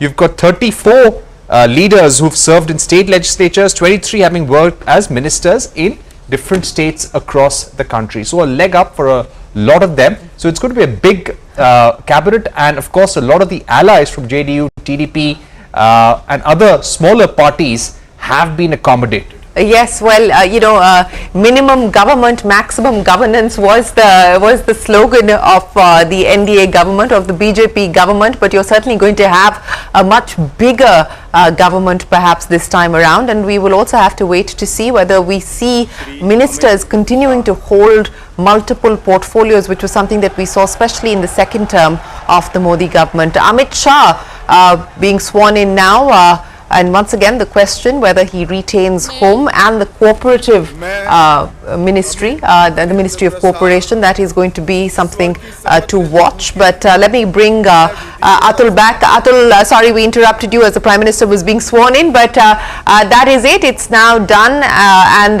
the government will get running.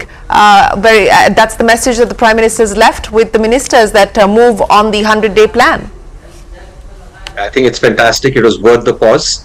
And the 100-day plan really was something which the markets are going to be looking forward to in the next few days, because one is expecting that areas like infrastructure, digitization, PLI, clean energy, these are things which we feel will continue. The thrust will continue.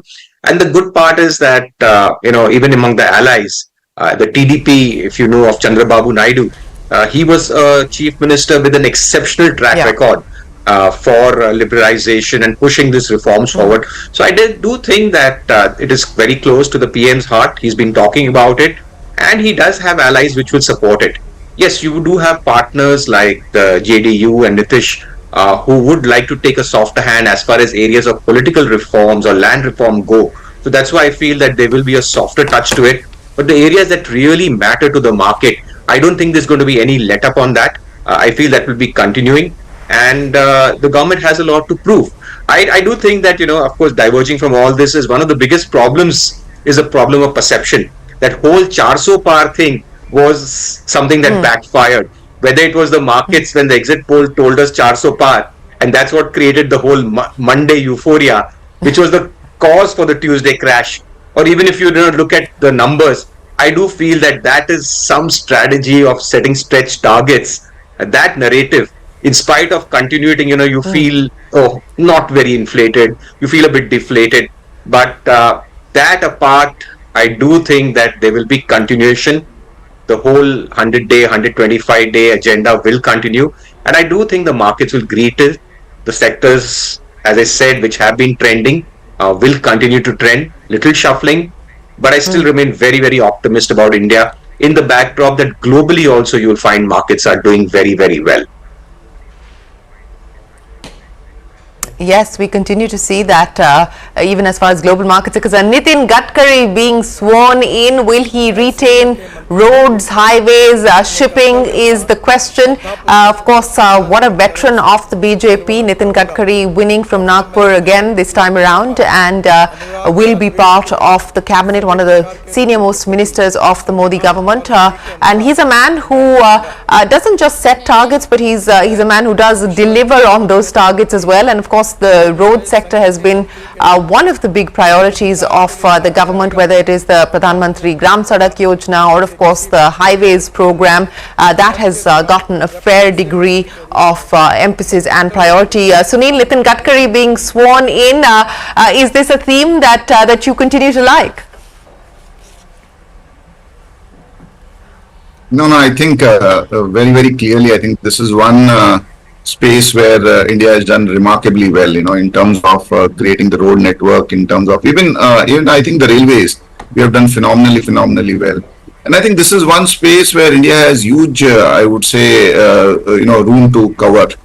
And the other good thing is that we have a lot of, global institutions more than willing to support this by way of investments. So I think this is going to be a key focus area, whether it's roads, railways, all kinds of infrastructure, ports, airports, and, water. And you mentioned earlier about the rural thrust. I think a big thrust for rural will also be development of all these basic facilities for people in general. Yeah. Atul, if I could ask one question specifically about... Before we get to Atul, I just wanted to get your point there on JP Nadda taking oath in the Modi cabinet, Parikshit.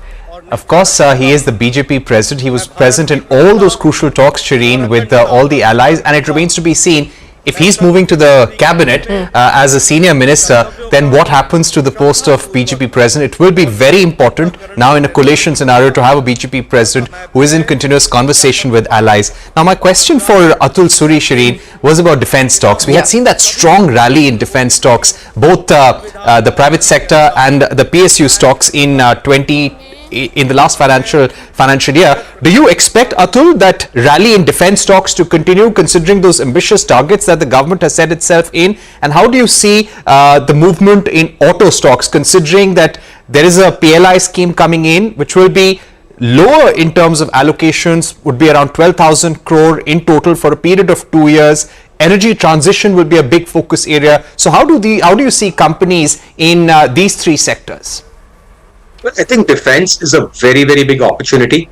We have just started. We've just about started. Yes, it could be probably the best performing theme of last year. So for the short term, yes, those excesses could cool off or may go sideways, but that's very, very necessary. I do continue to think and be invested in defense because we think the size of opportunity is very large. When things run up too fast, too soon, there needs to be a shakeout because it gets into very, very weak hands, and that's why you saw that wobble in last week. But over the long term, I continue to think that this is going to be a great sector to be in. We still feel that there is a lot of juice left. As far as autos go, again, the interesting thing is that in the last week, which was very, very volatile, I found that one sector that continued to make new highs was the auto space. Sectors or stocks that do well even in difficult times actually tend to be leaders of the next phase, and I do think that auto is going to be one sector or theme that's going to play out. Here also, those auto companies which have a rural focus is something which I would favor. I think that's another great area. Another interesting area is the railways. I think a lot has been happening in railways and a lot more needs to be done, and there are possibilities. So again, like defense, in the short term, they may correct, but the bigger term, the large opportunity is massive. Well, Shivraj Singh Chauhan taking oath in Modi 3.0, the comeback story really, because he delivered that historic mandate for the BJP in Madhya Pradesh, a state where the perception was that the BJP was on a sticky wicket and the Congress would be able to make inroads, but things went completely the other way for the Congress in the assembly elections. It was a historic mandate delivered under the leadership of Shivraj Singh Chauhan, and even as far as the Lok Sabha elections are concerned, MP is one of the states where the exit polls did get it right. The BJP continues to hold on to its turf and its territory as far as MP is concerned, and Shivraj Chauhan now being sworn in. So even his own personal victory margin has been substantial at I think almost 8 lakh. It was almost 8 lakh. 8 lakh, yeah. Let me just bring up the numbers for our viewers. Yes, I have the numbers here. So the winning margin was 8.2 lakhs for Shivraj Singh Chauhan from Vidisha. Amit Shah was next at 7.4. Jyotiraditya Scindia 5.4 lakhs. Piyush Goyal 3.6 lakhs. Kiran Rijiju 1 lakh. Anurag Thakur, who's not there in the cabinet, 1.8 lakhs. And then Narendra Modi at 1.5 lakhs, followed by Rajnath Singh, Nitin Gadkari, and Giriraj Singh. Yes, so Shivraj Chauhan there being sworn in and greeting the president now as he goes back to take his seat. And I think next up we should, on your screens, that was Basuri Swaraj. She's of course one from the Lok Sabha seat in Delhi. Next up is going to be Nirmala Sitharaman walking towards the podium to be sworn in. Sunil, do you expect continuity as far as the finance ministry is concerned? I think $1 million question. There are rumors going around of all kinds. So let's see. But we're very, very confident that all the ministers will be capable, right? So let's see. Yes. Well, but just to refresh, we'll hold back the speculation because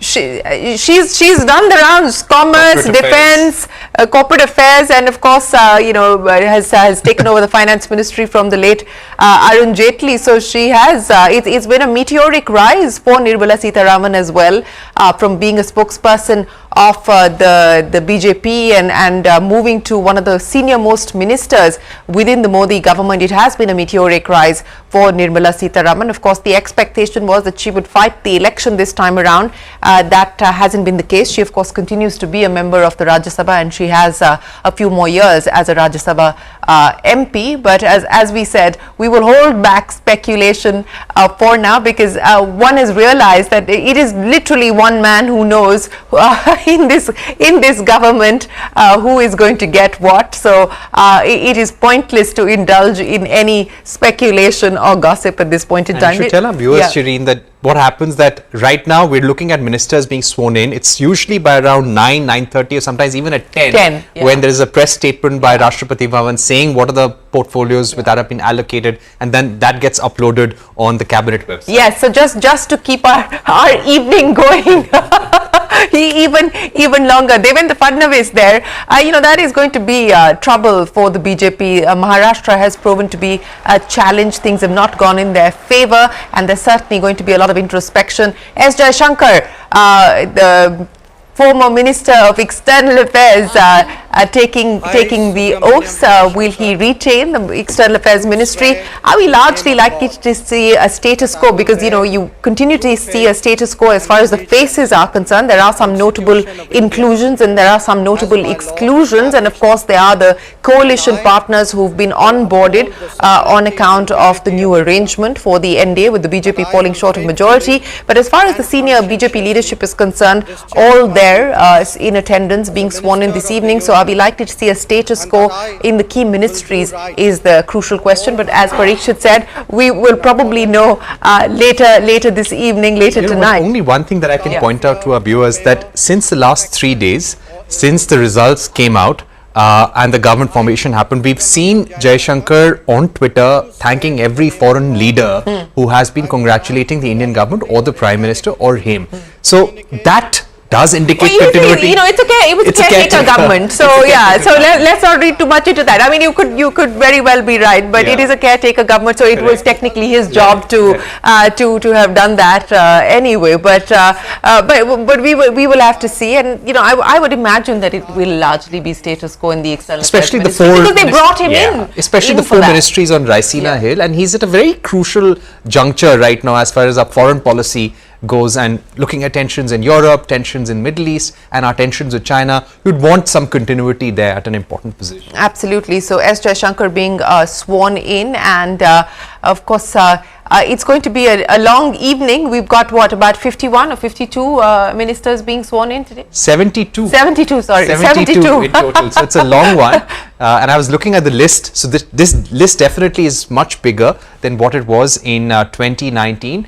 And it is going to take a long time. I'm guessing it should be over by about 8:30 or 8:45, minimum 8:45. You're being optimistic, Parikshit. I think we're going to be here a while, but that's ML Khattar taking the oath. And again, another state that is going to be crucial for the BJP. It didn't go as per plan for them in the Lok Sabha elections. The Congress, it's put up a very tight fight in Haryana, and it is pretty much split down the middle as far as Haryana is concerned. So now it's going to be interesting because Haryana will be one of the states where we do have state elections. Haryana and Maharashtra will be two crucial states to watch out for, both states where the BJP finds itself in trouble, and the opposition certainly has been able to garner some ground and reclaim some lost momentum. So these will be important states to watch out for. ML Khattar being sworn in, their former Chief Minister of Haryana. There's other representatives from Haryana as well being sworn in tonight, Parikshit. Yes, there are other ministers from Haryana, but we're also getting to know that Rahul Verma is joining us. Rahul Verma, a political analyst, is joining us here on the program, and if we can go across to him, Shireen. Rahul, how do you see the composition of this new Narendra Modi cabinet, where allies, crucial allies from the JDU and TDP have been accommodated? Thank you, Parikshit and Shireen, for having me. I was hearing your discussion. To me, we are going to see largely a status quo. I don't know in terms of portfolio. Any government tries to send signals to who gets into the cabinet and who doesn't. They have to basically look for community representation as well as regional representation. And given that this is a coalition government, they also need to bring in coalition partners. So some of them have to be accommodated. For me, as Shireen was mentioning about assembly elections, next 3 months are crucial. And in these 3 months, we are not going to see much turbulence or changes. The assembly elections in October, when Maharashtra, Haryana and Jharkhand goes to poll, and in all these three states, BJP had a tough time. If BJP manages to recover ground, then things would change in their favor. But if BJP loses there, then the balance of power will again tilt in favor of allies. And from there on, a new set of realignments would begin. Well, speaking of allies, H.D. Kumaraswamy there being sworn in now, one of the allies for the BJP in the state of Karnataka. Again, Karnataka, the exit polls had suggested it was going to be a one-way street. It was going to be a sweep for the BJP. It didn't turn out that way. Of course, they did get a much higher number than the Congress, but it wasn't a sweep as the exit polls were suggesting. H.D. Kumaraswamy being sworn in. Rahul, coming back to you now, you talked about these crucial states, and let's pick up each one of them. Let's start with Maharashtra, and there is a question mark now on what happens to Devendra Fadnavis. He had offered to resign, publicly in that press conference right after the elections. The NCP today has already said that they're not happy with an MOS position that has been given to them as part of the current arrangement. There's a lot of speculation on a return of sorts, whether it's from the Shinde faction or even from the NCP, the Ajit Pawar faction. How do you see Maharashtra playing out over the next few months as it gets closer to the assembly elections? Maharashtra has been in chaos for last 12 to 18 months. And I think most pollsters were hesitant to call Maharashtra because of the breaking up of two major parties, Shiv Sena and NCP. And I think like BJP, of course, it was pushed against the wall once the NCP, Shiv Sena and Congress government took over, and that was running steadily. They played one card by breaking up Shiv Sena and got the Shinde faction from the government. But I think once the NCP broke away, the Ajit Pawar group broke away and joined the BJP. From there on, I think BJP's sort of perception started declining, because in an effort to get the arithmetic right and basically get more players into their coalition, what BJP lost in Maharashtra was the narrative or the perception of their war on corruption. And from there on, if you remember, this tagline of BJP becoming washing machine, not only in Maharashtra but in other parts of the country also took on. So to me, I think, and that's what I was saying in my answer to Parikshit, not including NCP as it was wishing to be included in the cabinet is again a signaling mechanism that you haven't performed as expected, and perhaps we have been pulled down by you in Maharashtra. We will see what can be done to accommodate. But at the moment, there is some distance which is trying to be created vis-a-vis NCP Ajit Pawar group, as far as I read it. Well, that's an interesting perspective, Rahul. Piyush Goyal, by the way, since we're talking about Maharashtra and Mumbai, Piyush Goyal making his debut as a Lok Sabha MP, fought that election and emerged with victory, and of course being sworn in today. Will he retain his current portfolios or will there be a rejig? That's the big question. But Sunil and Atul, you know, I want to ask you, as citizens of Maharashtra, citizens of Mumbai particularly, do you guys have a view on the politics of it as well? Sunil, I'll come to the fundamentals and then I'll get Atul to talk about the technicals. No, I frankly don't know. So as voters, I can tell you that it was confusion all around. We did not know which party symbol was what and who was fighting elections from where. So it was a complete mess. And I hope that, you know, there is a little bit more stability in the state, because this is the state which drives Indian economy. You know. It's one of the very crucial states, and really hope the way Uttar Pradesh should start firing. And I'm very sure now with Andhra and Bihar also, sort of, you know, on the line to get some special package, they will start to firing. We can't let large states like Maharashtra not fire. So, you know, frankly, I don't have a fundamental view, but I hope that there is much more stability than what we have seen over the last 4-5 years as far as Maharashtra as a state is concerned. Yes, absolutely. I think that you know, the confusion that you speak of was only apparent. Dharmendra Pradhan, and that's interesting, you know, because remember, as I've been pointing out, in Odisha, you have the BJP dislodging the BJD, ending Naveen Patnaik's era, and Dharmendra Pradhan won from Sambalpur in Odisha with over 1 lakh votes in victory margin, and of course has been the face of the BJP in many ways in the state of Odisha. Of course, has also been part of Modi 1 and Modi 2. But Rahul, so what about Odisha? I mean, no one's talking about Odisha. It's almost as if there hasn't been a change there. Very quiet, very under the radar. Who do you think is going to lead the BJP government in Odisha? As you said in the program, there is no point speculating about who gets which portfolio and who will become the chief minister, you know, and also who becomes the BJP president. I think now that JP likely contenders, in the likely contenders. Yeah, I you know, like, I don't know. There was a speculation of perhaps Shivraj Singh Chauhan being given that position, but now Amit Shah, Shivraj Singh Chauhan, JP Nadda, all, and Rajnath Singh. And Nitin Gadkari, all former sort of like JP Nadda is the current president. So all 5 BJP presidents of last 1 decade has taken oath as ministers. Will they be given dual responsibility, or we are going to see someone outside this circle to be given charge?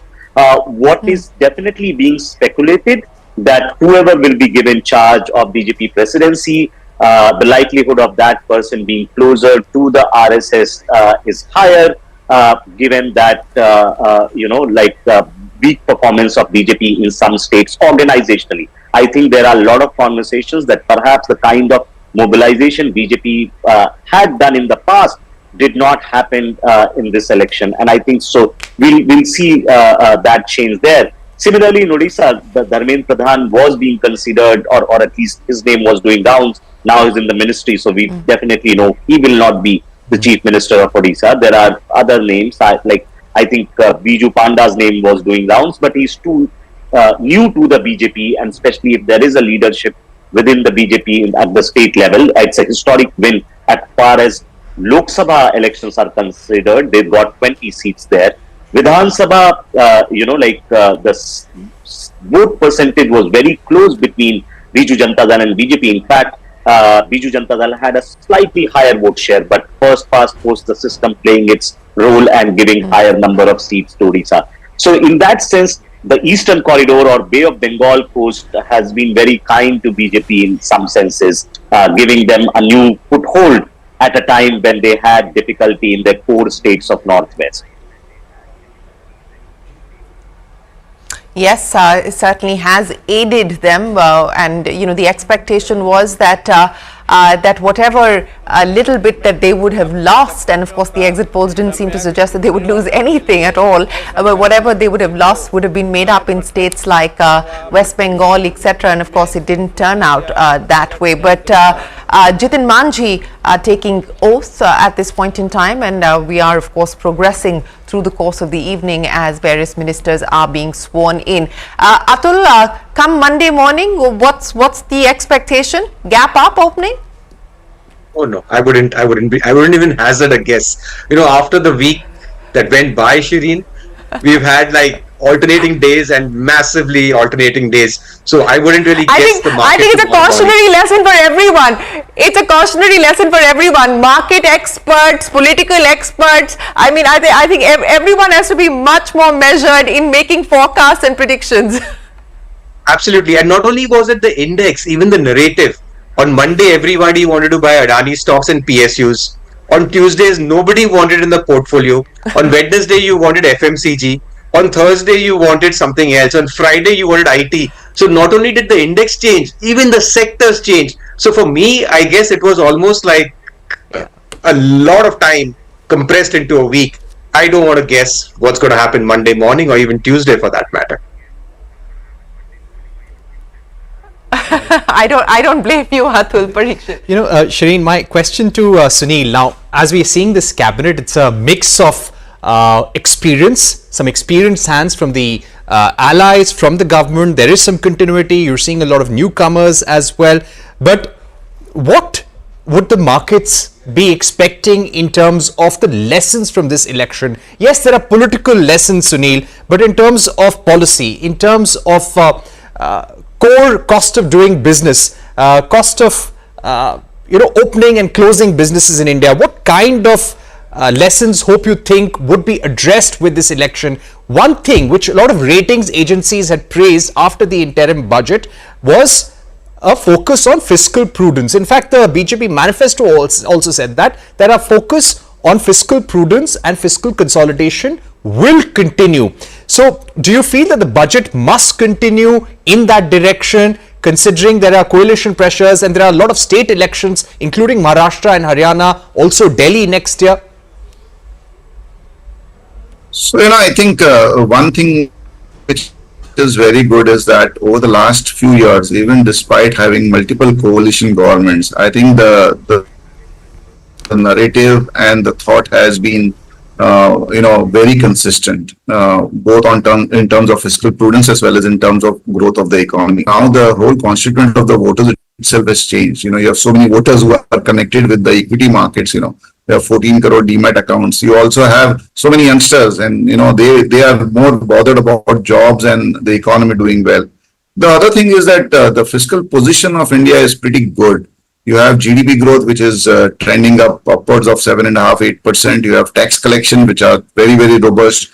Luckily for India, you have a great monsoon forecast, and I think that should ease inflation as well as all the other issues which crop up if you don't have a good monsoon. And on the global side, you have a weak crude, and the scenario also and the outlook also looks to be pretty weak. On the other hand, you also have a scenario where RBI has given record dividends. You have PSUs which are doing well, and they should also be a source of both dividend as well as some divestment which the government might do, not a selling of the company, but at least partial small minority stakes. And given all this, I think even with a little bit of more, I would say, largesse in terms of rural, in terms of poor, our view is that, we'll see surprises in terms of the fiscal numbers. Already we are talking about this year's fiscal targets being more than met. And there is no reason to believe that with all this robust inflows in terms of revenues, the part to fiscal prudence, despite some kind of, I would say, largesse would still be maintained.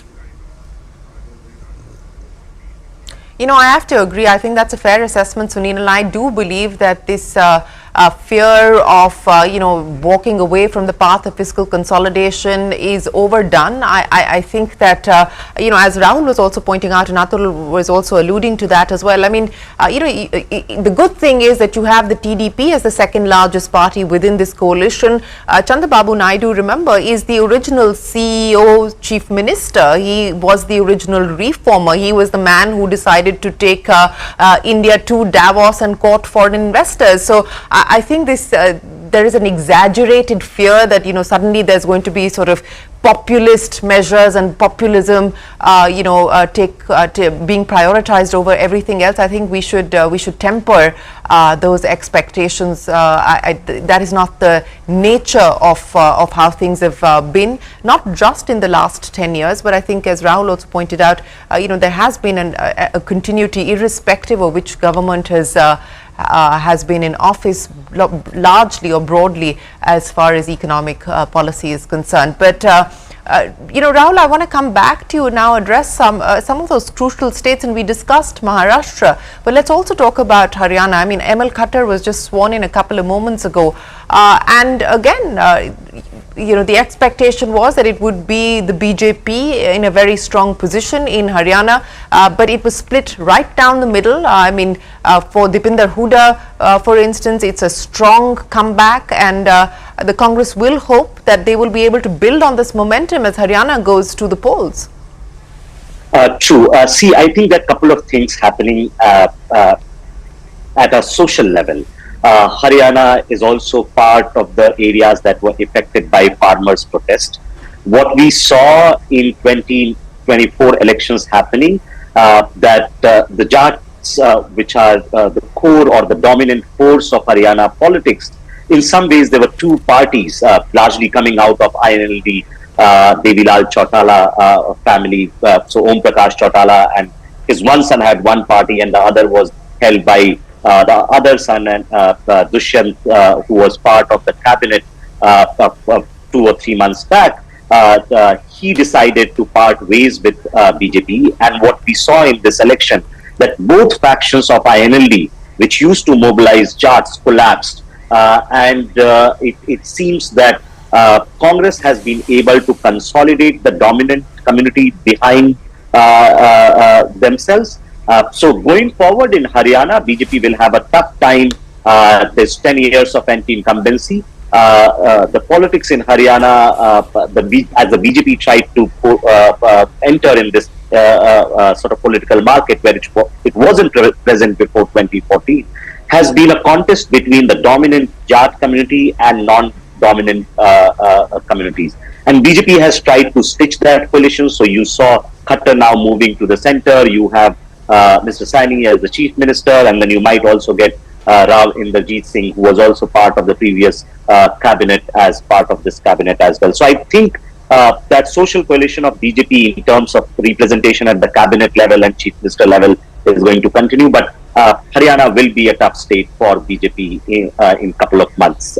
They need to do something drastic to change the situation. Well, Rao Inderjeet Singh will be sworn in this evening as well. He is going to be part of the ministers who are being sworn in this evening. And as you pointed out, this is going to be a state that will require immediate prioritization because it does go to the polls later this year. So Haryana, along with Maharashtra, will be crucial for the BJP.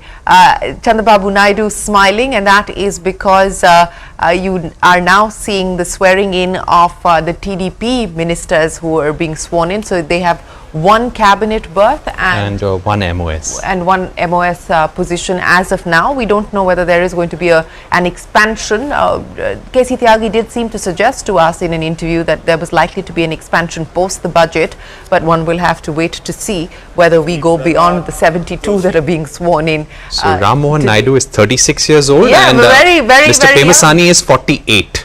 Very, very young ministers from the TDP, and overall, this time around, I mean, in the Lok Sabha, there's a lot of young people who won, Parikshit, and you've interviewed a few of them. That's quite encouraging, actually. There are 7 people in the Lok Sabha this time who are under the age of 30 years, and there are actually 4 who are 25 years of age, one from the Samajwadi Party and one Shambhavi Chaudhary from the LJP Paswan Party, whom we spoke to. So that's quite a good number. We haven't seen them getting inducted into the cabinet. We've seen Chirag Paswan getting inducted, but you have a fairly young profile of the cabinet as well, and a lot of newcomers. Yes, so from the TDP, the 2 ministers being sworn in, one is 36 and one is 48. So that's refreshing to see. So Sunil and Atul, I don't know if you're keen to spend the rest of your evening with us or not, but we would be very happy to have you stay with us as we go through this process of ministers being sworn in. But Sunil, coming back to you, let's talk about Andhra Pradesh, because what we've also seen, as Atul was pointing out, a reaction to those Andhra-based companies, and we've already started to see those move. Is that something that you like at all? No, I don't think Chandrababu Naidu's party being a part of the coalition has should be the reason for such a huge jump. Yes, one of the companies is basically belonging to the family, but these kind of moves in the market based on these kind of news flows are always there.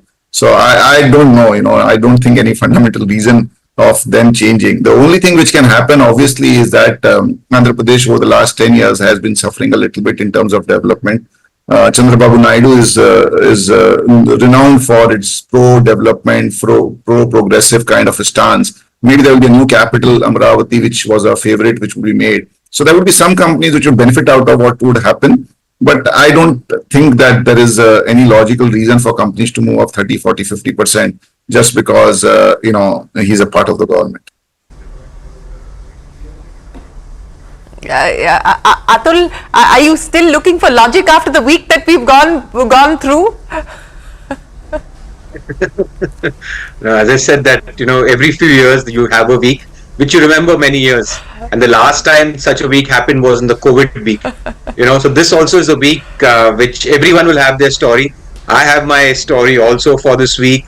The kind of inputs that I was getting. What is your story? Share it with us, Atul. Share your story with us. You really want to hear it? Okay. So on after the exit polls. Absolutely. After the exit polls, that was on Friday. The index was pretty flat. Everybody wanted to top up Monday morning, and their desire was to buy at 9:15. They just didn't want a delay, so had maximum top ups right there on Monday morning. But come Tuesday, when the market fell, intraday fell 8-9% and closed around 6% lower. Everyone was hoping that I had not deployed, and we were sitting on some sort of cash. Everyone was questioning why should we be in PSU stocks. Come Tuesday, everyone wanted that the consumer should be the biggest space in your portfolio and not industrials. Come Wednesday, they hoped you had bought PSUs at the bottom. Come Friday, they wanted to be all in, top up again, and hope that you had IT in your portfolio. So every day there was a new story. Every day there was a new emotion. And that's why I said, I am not planning to guess what's it's going to be tomorrow morning. We've had a lot happening this week. We need some time. We need to actually look beyond. Honestly, on a more serious note, Shireen, we need to look beyond. This event is over. It's done. I feel that there's a very big play out happening globally. Barring China, about 80 to 90% of global markets are at lifetime highs. And it's not just India. And I do think that the story is much bigger, and the opportunities are larger. This is a bit of noise. We need to get beyond this. As I said, there's a lot more to life than just this number or little drama that happened last week. No, I think that's well put, and I think everyone would be keen to sort of put this past and move forward, and with the hope of stability. And you're absolutely right in pointing out that it's not just India. The global market story continues to be one of great strength. I mean, just look at what's going on as far as the US markets are concerned. Look at what's going on as far as Nvidia is concerned specifically. The second most valued company in the world after Microsoft. I mean, who would have thought that? Unbelievable story that's playing out. But back to Rahul, and we're also now joined by senior journalists B.S. Arun and Ninad Sheth. Arun and Ninad, many thanks for joining us. We're coming to you in just a bit, but Rahul, coming back to you. As Atul was pointing out, I mean, it's been whiplash for the past week, and the hope now is that we'll get to the next 100 days, because that's the agenda that the Prime Minister has already set for the Council of Ministers. What would your expectation really be over the next 100 days in terms of how you see this government taking off and taking shape? See, I don't think of politics in terms of numbers, and I also don't think leaders are constrained by numbers. What I'm going to look for is what is Prime Minister's reading of this verdict and what is Rahul Gandhi's reading of this verdict, because both their readings are actually going to translate into action. If Prime Minister thinks that, bottom half of the pyramid or lower caste or poor people have deserted us and we need to figure out a way to get them back, you will see a very different kind of policy flows in terms of welfare benefits and other things. If Prime Minister thinks, okay, we have been largely able to retain our base, have been able to expand in other territories, and those were new territories on the same sort of work, there are going to be setbacks after 10 years, and these are normal temporary setbacks, you will see a very different kind of sort of policy actions. As far as I can see from in these 3 days, and again, in a week where all kinds of speculations have gone wrong, at least because we are seeing status quo or largely, similar sort of cabinet being taking oath. I would think that Prime Minister doesn't think this has been a very big jolt. Of course, in terms of numbers, it's from 303 to 60 to 240, which is a 60 seats down. But he can also see this as, okay, we have largely been able to retain our vote of 36-37% vote after 10 years of anti-incumbency. Some people have lost, some new people have won. There are some hiccups that we need to correct for, but no major shift needs to be done at this point of time. And so, in next 1 to 2 months, what is to watch out? Action should inform us what is his reading of the verdict, and then more actions will follow from that reading.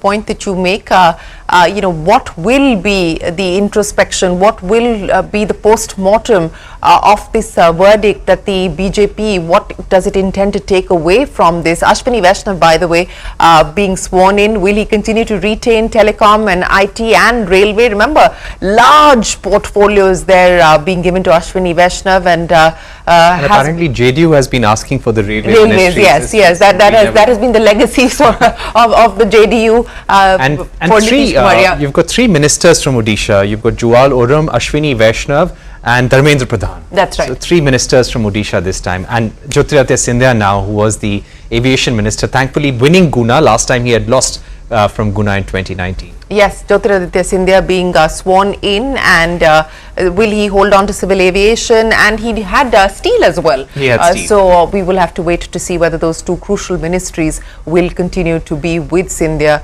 or will be with someone else. But B.S. Arun and Ninad also with us. Arun, many thanks for joining us. The swearing in continues, and as we've been pointing out, largely status quo. So all the senior leadership of the BJP being sworn in this evening, of course, the allies, and again the expectation was that the TDP would ask for at least 4 or 5 berths, and that hasn't been the case, at least not so far. The NCP, as Rahul was pointing out, perhaps being sent a message by being given just an MOS position. How would you read the structure, the composition of the Council of Ministers being sworn in? I think the BJP has very carefully, has been going through this, how to accommodate the allies. And I think they have done a fairly good job. Looking at the entire team at present, because of the large difference between the seats won by the BJP and the seats won by the allies. So that has sort of come to the help of the BJP, because on one side you have 240 and the other side you have, under 20. So that has helped the BJP in making the selections of from the allies as to how many of the MPs from the allies should be taken into the cabinet.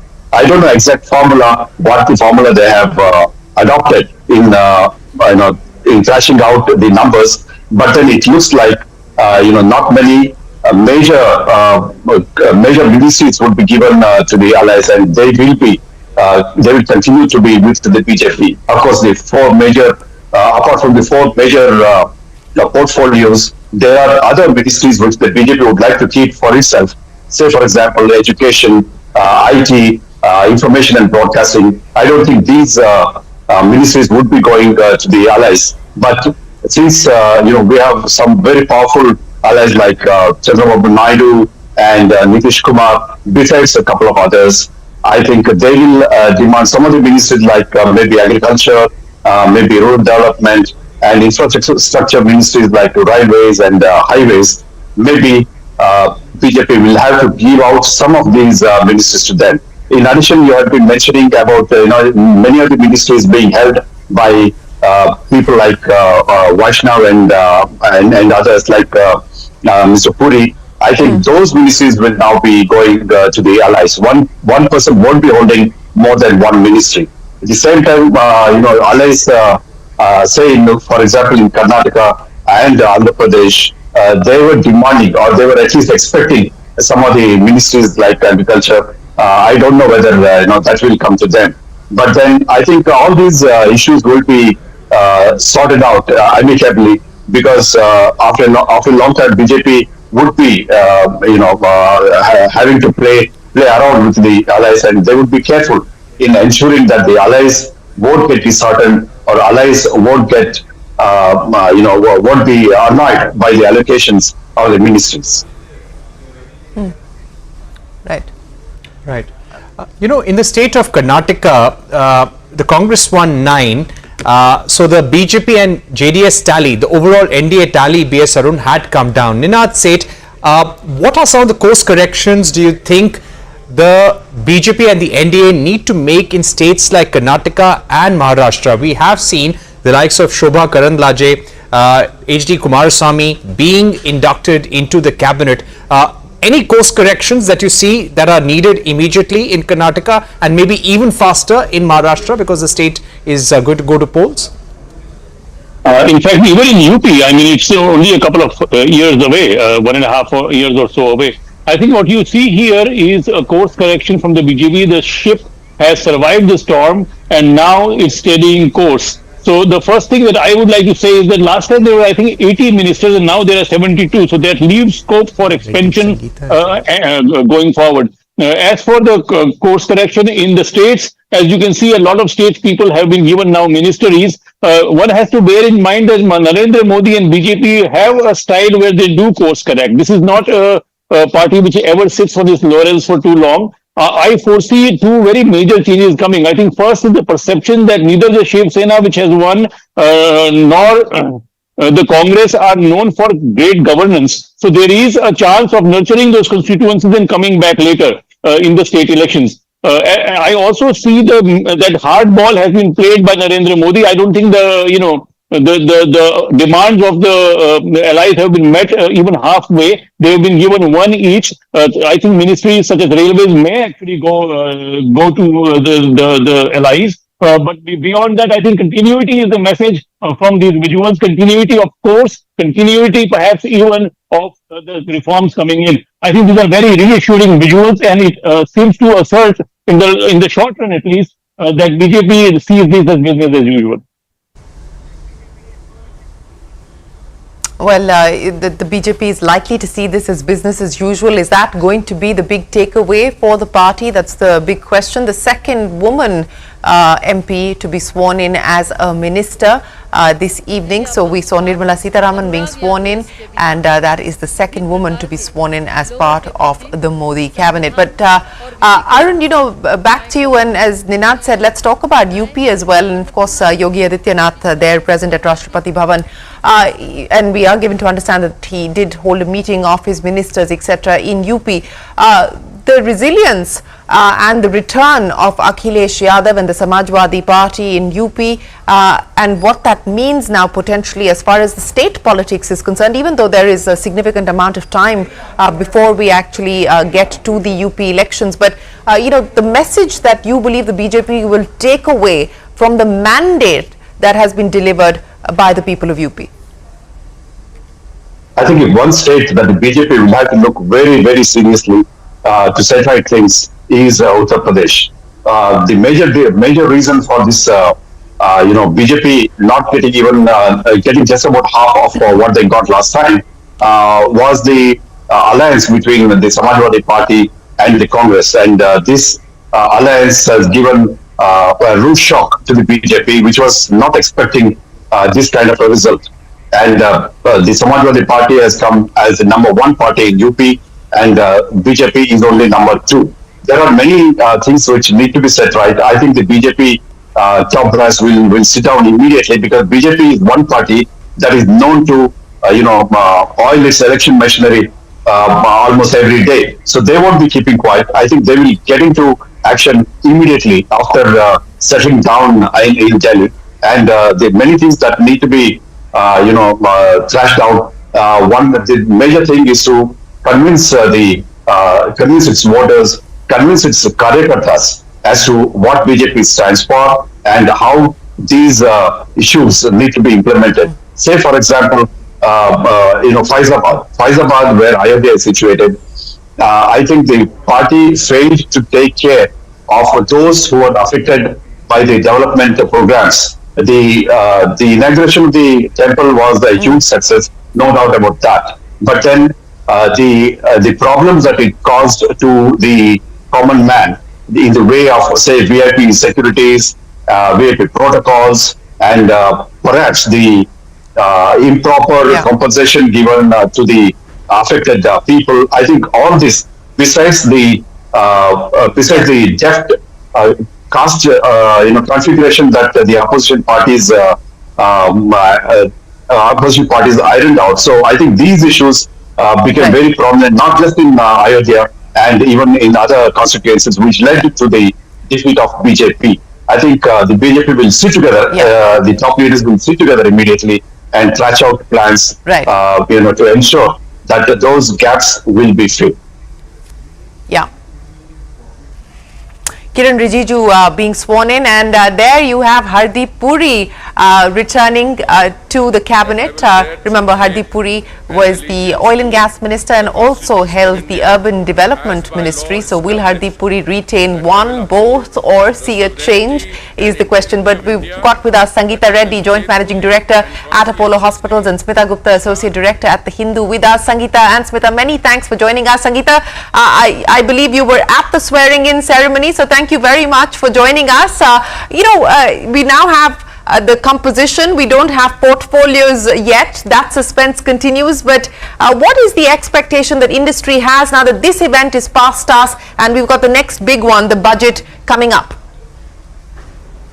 So, Shireen, first, good evening. And I think we should celebrate the Indian democracy. And as industry, I think we look forward to continued progress.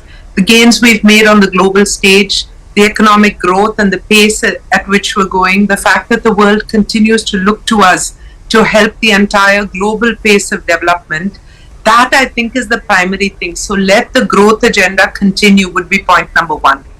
The hope is that this combination and the structure will continue to enable the government to go with a faster growth and also to be as inclusive as possible about all policy making. But significantly, I think the next 5 years are very important in terms of employment generation, industrial growth, manufacturing. So that is really what the country and industry looks forward to. And I believe it's, it's the country and industry together. Well, industry yes. is not separate. No, you're absolutely right, and I think the private sector is hopeful that there will be continuity as far as policy is concerned and stability of government and governance. And I think with the composition that we're seeing today of the ministers of the cabinet, it certainly looks like to a large extent there will be a status quo. Whether there will be some portfolio reallocation is the question. But Sangeeta, you were at the swearing in. Take us through what the mood was like there. No, actually, Shireen, I was not. So I was invited, but then I had something. So I was not at the swearing in. My husband is there. And but from what I heard and this thing, it is a sense of, gratitude, because a third time is really a significant step in history. And the fact that there's so many known faces, so much experience going back into the cabinet is a reassuring fact for so many of us. So I think it's a very positive environment. Yes, experience and some young faces as well. The TDP Absolutely. sending a 36-year-old and a 48-year-old to cabinet. So that's good to see. But Smita, thanks very much for joining us. We're discussing, of course, the composition. We're still waiting to hear on portfolios, but do you believe that at least the first step of being able to get the allies on board and ensure that the government can get started, that seems to have been reasonably handled? Yeah, I think it's quite impressive that they are actually swearing in 72 ministers, given the fact that, they had to accommodate the allies as well.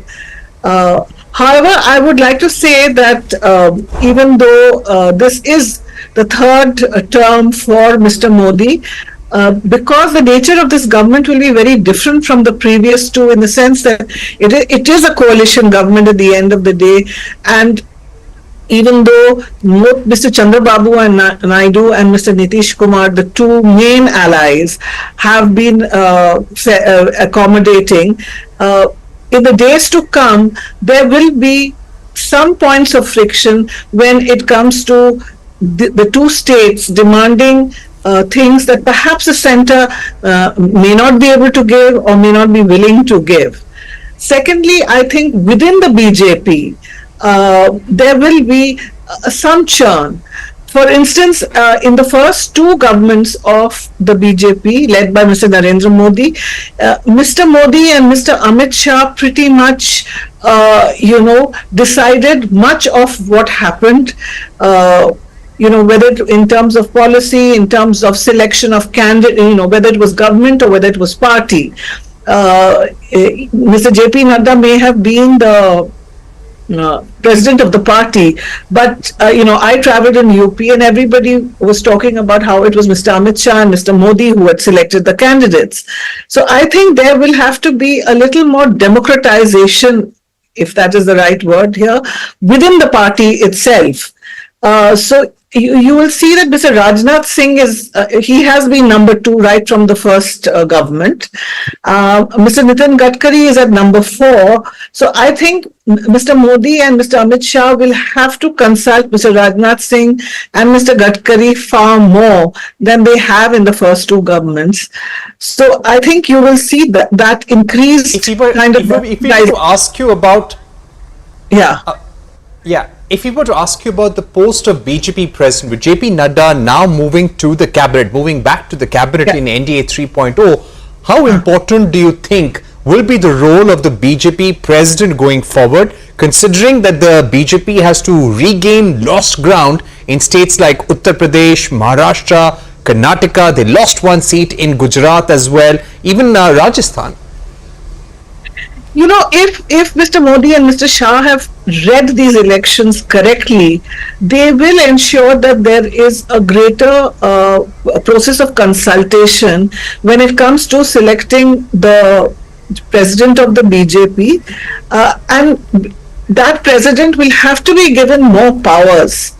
because the one complaint that I heard across, I mean, there were many complaints in UP, but one complaint that came from within the BJP was that nobody listened to what the ground BJP cadres felt about a particular candidate. I mean, there were many MPs, for instance, who had done more than one term and who were extremely unpopular. So if if they had been given a hearing, if the party leadership had taken that on board, so I think it's not so much who comes in, but how much autonomy or freedom he is given.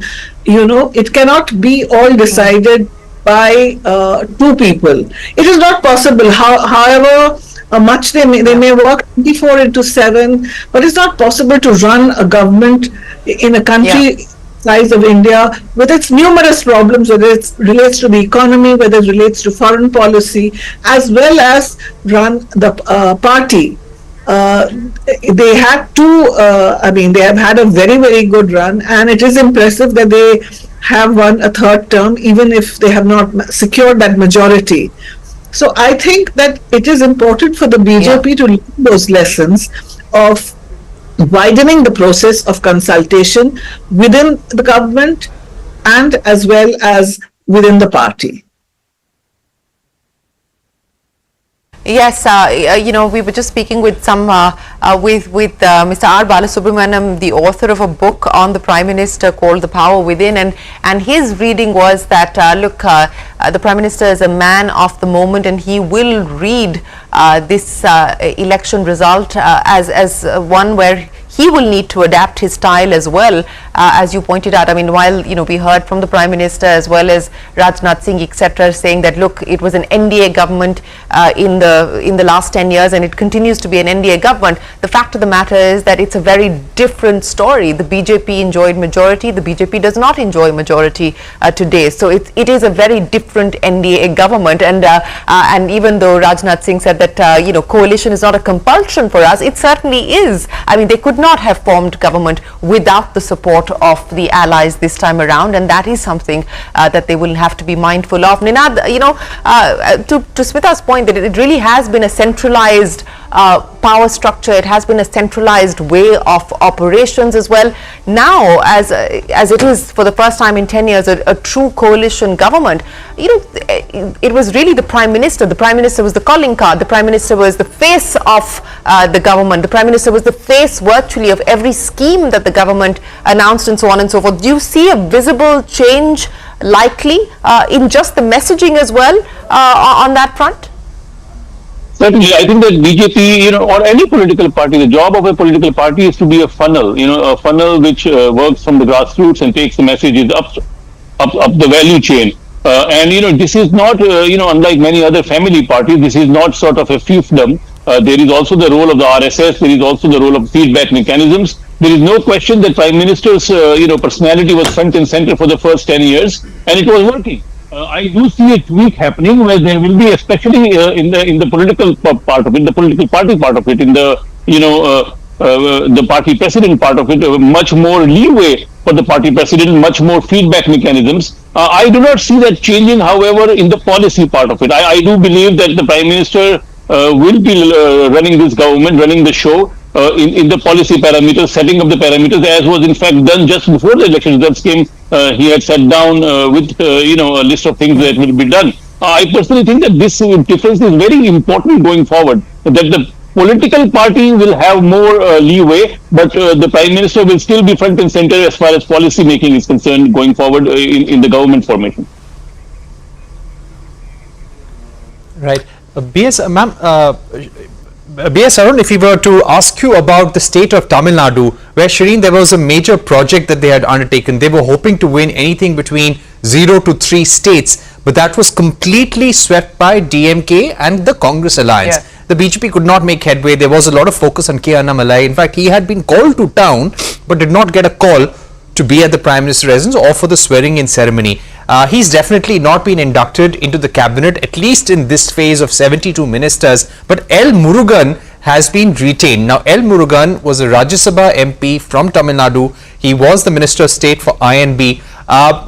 B.S. Arun, why do you think that someone like L. Murugan from Tamil Nadu has been retained.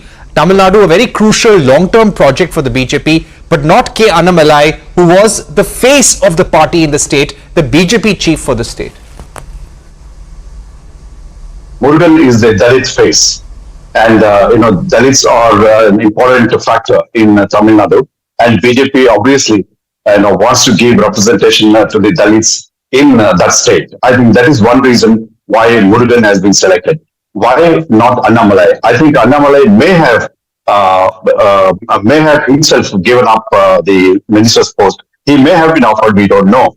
I think he's maybe with the focus on the next assembly elections. I think he wants to build the party, because if you look at the vote percentage has been increased, although they have not won any seat. They were, as you mentioned, they were expected to win 3 seats, but because of the break in the alliance with the AIADMK, they have failed to win even 1 seat, although their vote share has increased. If the two parties had come together, the party would have won a few seats, because that was the difference of the votes that mattered. The collective the vote share is much better in than the TMK in a few constituencies in Tamil Nadu. So that is one factor.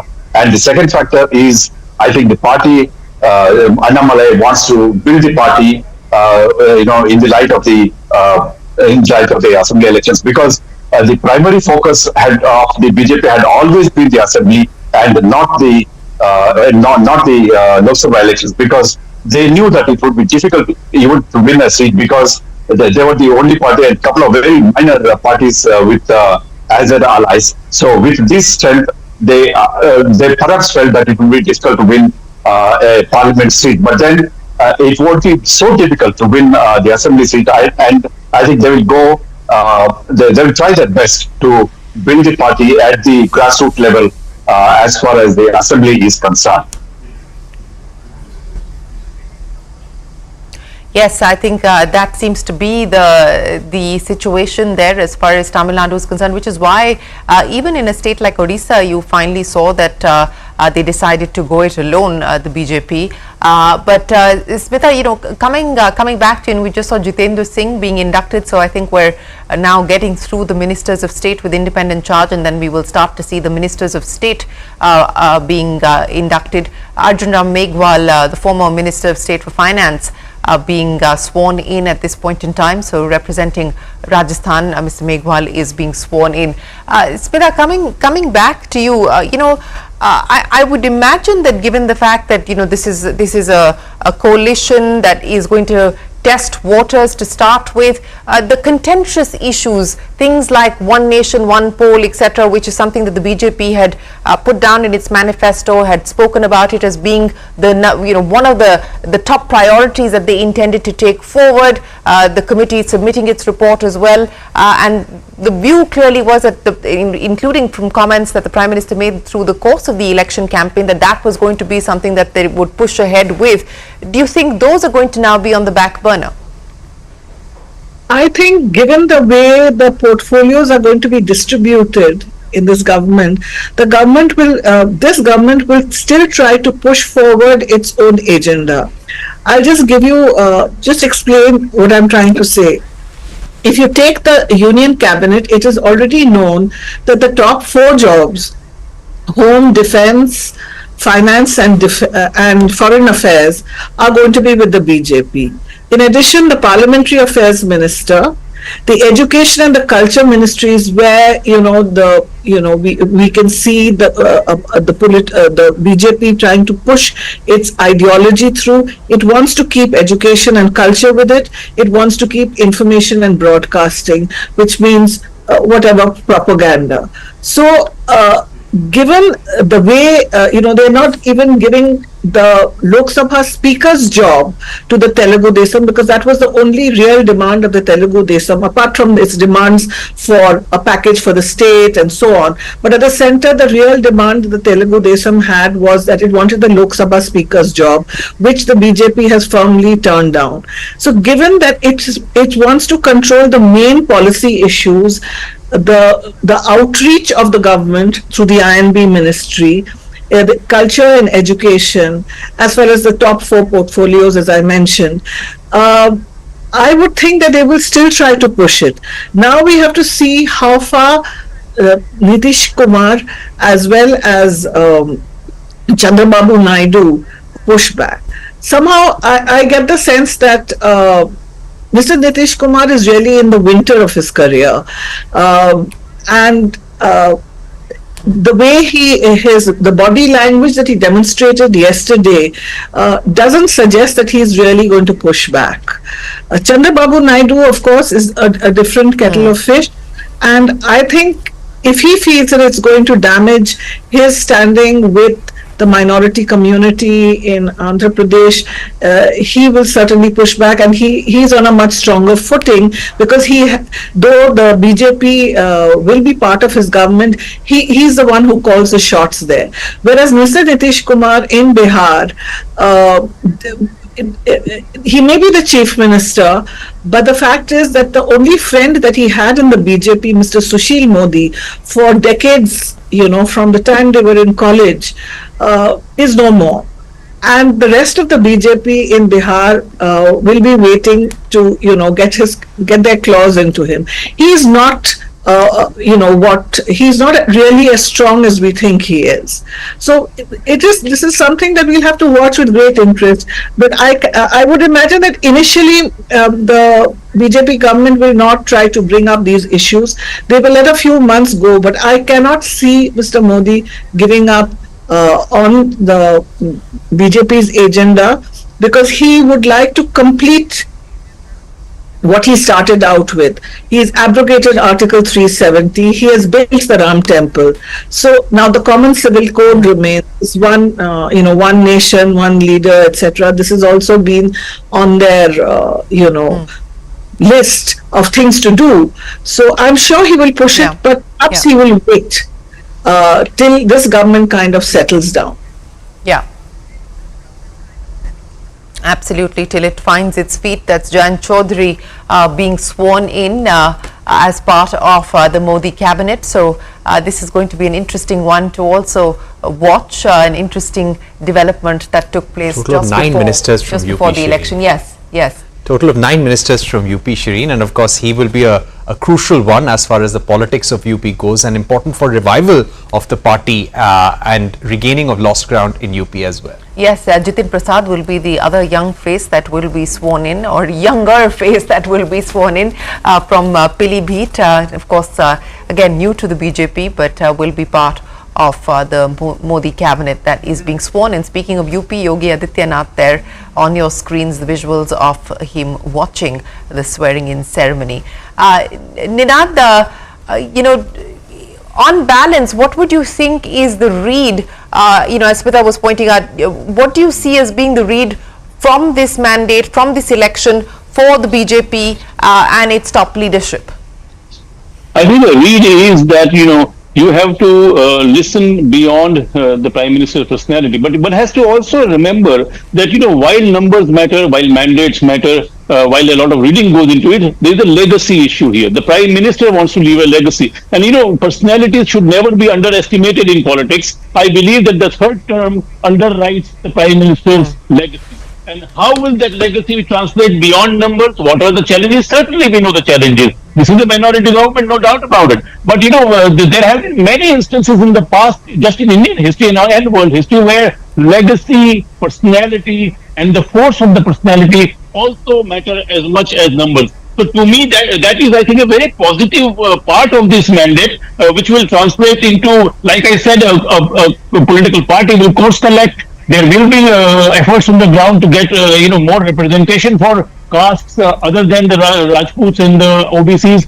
Those are procedural things. Here I am talking something which is very difficult to quantify, but often as important in historical circumstances. And the Prime Minister's legacy is that of a leader, reformer, bold leader with great changes and continuity in reform process. So I think there are many positives here if you look at the historical context. And to me, Narendra Modi, how he interprets this verdict and how he marries it with the legacy that he wants to leave will determine the path ahead for the 5 years of BJP's government. Yes, you well said, Ninad, and I think that is going to be important as well, because remember, as we've been hearing from Rajnath Singh and other ministers who Rajnath Singh has proposed Mr. Modi's name as the prime ministerial candidate, and of course the others, all the senior leadership of the BJP coming in and supporting, and I think that was very clear that this is a historic third term. It's history that the Prime Minister is making, and so on and so forth. So I think legacy, is going to be important, and the Prime Minister will want his legacy to be seen as a man, who was a reformer, a man who emerged as a global statesman. I think that will be important for the Prime Minister to really consolidate that legacy.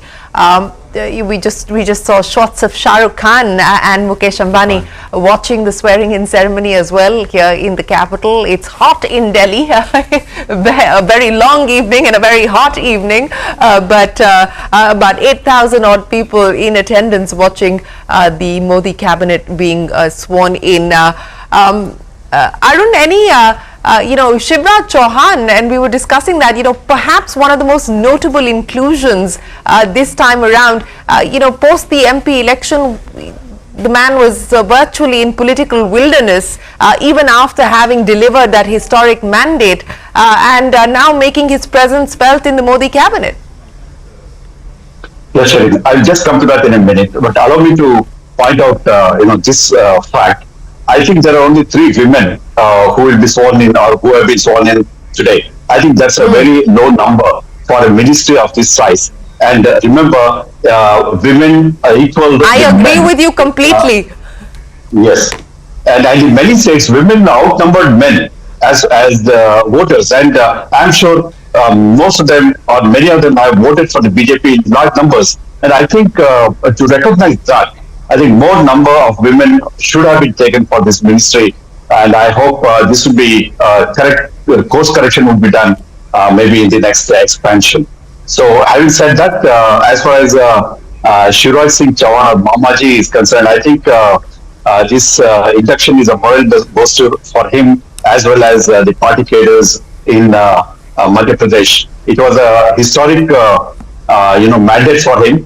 When he won with a huge margin, and before that, he obliged the party diktat and allowed his successor to take over, and he himself did not become the chief minister, which many were expecting. But he didn't object, and he took it very silently and worked for the party tirelessly for the campaign in the Lok Sabha elections. And he contested also and won with a very good margin.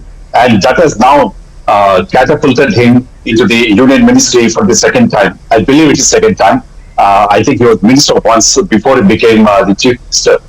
So this, I think, is a good sign for him. And I think Modi has sort of ensured that the hard work put in by Shivraj Singh Chauhan has been recognized, and he has been inducted. And he's sitting in the front row, and the importance that the Prime Minister gives to this hard worker, to this politician, with a graceful person, and he comes with no baggage in the sense that there are no charges against him, and his long rule in the Madhya Pradesh. And we must also remember, Mr. Arun, that a lot of his schemes, including the Ladli Behna scheme in Madhya Pradesh, had been very, very successful and have somehow helped the BJP over the years in gaining electorally as well. But Smita, if I could ask you about the BJP and the NDA strengthening their position in Parliament. Currently, they are at 290 plus. There are over 15 members of Parliament who are not affiliated to either the NDA right now or the India Alliance. What do you think are the prospects of the BJP being able to induct more in the NDA and get their support in the days to come? Do you think that will be a priority to boost up numbers over 300? Definitely, that will be a big sort of effort to get those 50 MPs or as many as those 50 MPs on board the NDA wagon, so that they can be more secure when it comes to passage of legislation and so on. But the interesting thing about this new parliament really is that now political competition will be back. The opposition, the India Alliance now has enough members to actually pose a serious kind of opposition to the government. And I think the manner in which laws were passed in the last two governments, often steamrollered through, not being sent to the standing committees. I think at least there will be a huge effort on the part of the opposition. Secondly, I think it's very important we have to see who is going to be the parliamentary affairs minister. The BJP will need to have somebody who has a good equation with the opposition, because this time they will be much more dependent on the opposition. I remember when Mr. Arun Jaitley was Parliamentary Affairs Minister, he had friends across the board, which made his task that much easier. He had been with many people when he was a student leader, and he used to maintain that kind of relationship. Whereas most of the BJP ministers in the last two governments, that kind of collegial kind of atmosphere that used to exist in parliament outside the two houses, that disappeared. But in a government where, the opposition is as strong as the current one is, they will require an extremely sort of efficient parliamentary affairs minister, but also someone who makes the first effort to reach out to opposition leaders. And similarly, the chief whip, the deputy chief whip, they'll also all have to be chosen with great care, because that will be very important in the for the BJP being able to pass its own laws. One question that I would like is the approach towards the opposition, and maybe Ninad Seth can weigh on that, Shireen. Shashi Tharoor had spoken to us, and he said that it was very difficult when we worked with the NDA 2.0 or the NDA 1 government. They were literally giving directions at us or passing diktats. There was no kind of consultation on crucial legislations. Hopefully in NDA 3.4 there will be a greater process of consultation. And you just have a larger opposition. I mean, at the end of the day, Absolutely. you just have a larger opposition in parliament to deal with. So that is going to be the reality of that. Yeah, go ahead. So Ninad Seth, do you feel that their approach, because we heard the Prime Minister a couple of times in the last 2 to 3 days, I think even when he spoke in the meeting of NDA allies at his house, even when he spoke outside the Rashtrapati Bhawan, he spoke a lot about consensus building. So do you think his approach towards opposition and also the government's approach in bringing the opposition on board on legislations, there will be more effort in that direction? I don't know how that will happen. Look, I will turn the question around. Rahul Gandhi has been extremely aggressive in the last 1 year, and he seems to have, he seems to have concluded that aggression is giving him a lot of return. So I see very aggressive, very bitter opposition rather than opposition which wants to meet the government halfway. One very interesting takeaway here is that yes, BJP has not won a majority, but this is Congress's third worst ever performance in Parliament. These 90 seats. I mean, it's very good from 50 to 90. But the lesson that the BJP the Congress seems to be drawing is that this is one of their best performances. So to me, it appears that a clash is awaiting Parliament, a clash of the kind we have not seen in the last 10 years. And it is not going to be just BJP steamrolling the opposition, but a very aggressive opposition coming to hound the BJP. So no, I think quite the reverse. I think there is going to be a lot of acrimony in the coming Parliament, sessions. Yes, I would imagine that to be the case. We will also have to wait to see what the legislative agenda will be, as far as this term of the government is concerned, and that will also decide the course of what transpires in Parliament, where I would imagine getting to the last lap as far as the swearing-in ceremony is concerned. No indication yet of portfolios, but you know, from what I remember, the last time around in 2019, we got news of portfolios only a couple of hours after the swearing-in ceremony had concluded. So I would imagine that we will have to wait for a while longer. But let's go across to our colleague Pallavi Ghosh. She is at Rashtrapati Bhawan and joins us. Pallavi, of course, I think we're down to the last lap as far as the swearing in is concerned, with the ministers of state being sworn in. Any indication on when we could get clarity on the portfolios?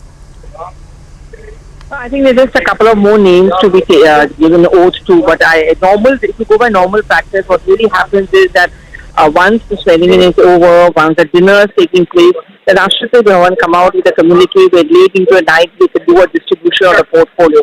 So that is something we all are going to be looking for, because the Prime Minister made it very clear in his tea party today to all his cabinet colleagues that you have to begin work the moment you take oath, which means the government doesn't want to waste any time. That's only possible once the portfolios are given. The ministers will be expected to take charge immediately and to start work on this. Of course, as we've been pointing out, the focus is going to be on economic growth, job generation.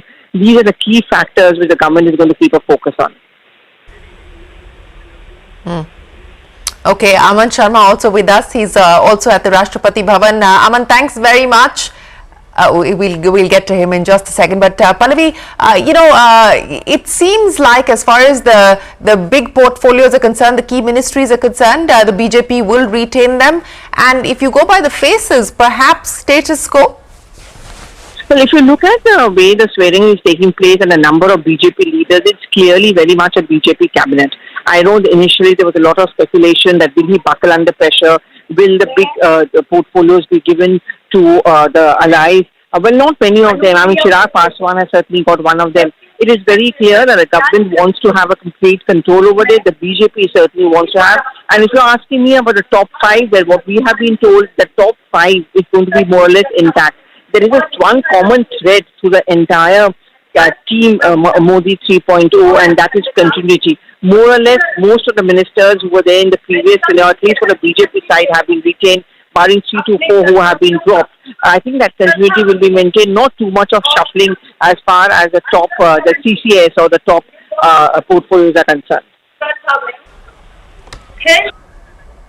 That is the expectation. And to B.S. Arun's point, the lack of women or the poor representation of women, that's the third woman minister being sworn in this evening. We of course started with Nirmala Sitharaman. That is the third woman minister being sworn in. But, it's also important to note that 22 ministers of Modi 2.0 lost the elections this time around. So you will see some of those changes coming in. For instance, Smriti Irani, Anurag Thakur, surprisingly, not making it to the swearing-in ceremony. We don't know whether it'll be part of another expansion exercise, but R.K. Singh, the power minister, so there will be changes in some of those ministries where sitting ministers lost their elections. But of course, we'll have to wait to see how this pans out.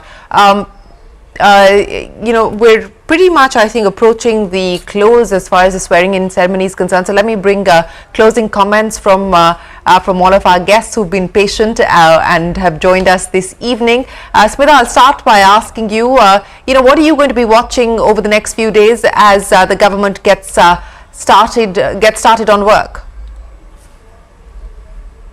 Well, I think I'll be watching both the government as well as the BJP, because that is the key to coming into power.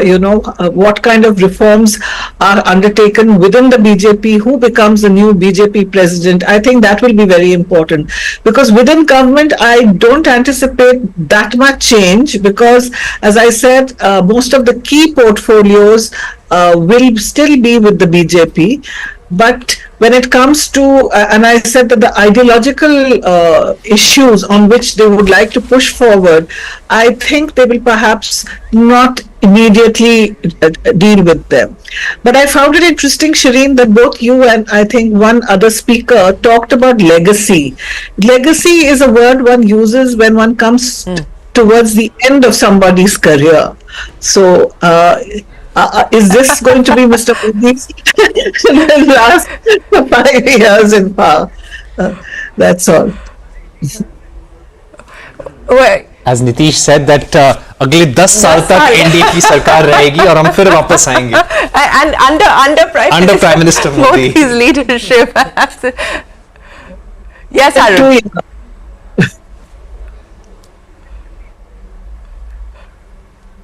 I think everyone would be keen on these two factors. Sorry, Arun, you're on mute. Yeah. Go ahead. We can hear you now. Yes.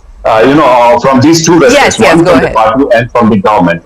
Number one, from the party president has to be elected or selected because since Mr. Nada has become the minister, so there will be, in many cases, a term was to be over now, and a new person would have to become the party president. Everyone, I think, was expecting, many of them were expecting Mamaji to take over, but he has also become the minister now. So there will be a new face as far as the party president is concerned. So the next challenge for the BJP as a party would be the 4 important assembly elections. One starting with Jammu and Kashmir, Jharkhand, Haryana, and Maharashtra. Maharashtra being the most important of them. I mean, every state is important. I'm not discounting any state. So Maharashtra politically would be a very significant one, and followed by Delhi early next year. That will be in January. So then the number 2 is the government. How the government will be carrying forward its policies in the past, and in the changed situation, the new policies. I think the first will be the parliament, because parliament, how the government will face parliament, it will be a new parliament in the sense opposition will be very, very strident this time. Having got the numbers, a strong opposition will take on the government on almost every aspect. It will demand a discussion on each and everything. An important bill like the criminal CRPC amendments didn't go through debate in Parliament last year. So this year, I think on each and every issue there will be debate, and the opposition also will demand that they be moved, as Smita said, that they will be moved to the standing committees. Right. So, and how the government will, just stay with us. Our colleague, our executive editor, CNN News 18, Aman Sharma, is also joining us. He's joining us from Rashtrapati Bhavan. Aman, you're one of the first ones to reach there bright and early, I think at around 4:30 or 5 in the evening. What's the atmosphere like there right now? Are we towards the end of the ceremony? Also give us a sense in terms of cabinet distribution in NDA 3.0. What's going to be the allocation of work as far as the top 15 cabinet ministers go? How much change are we really going to see?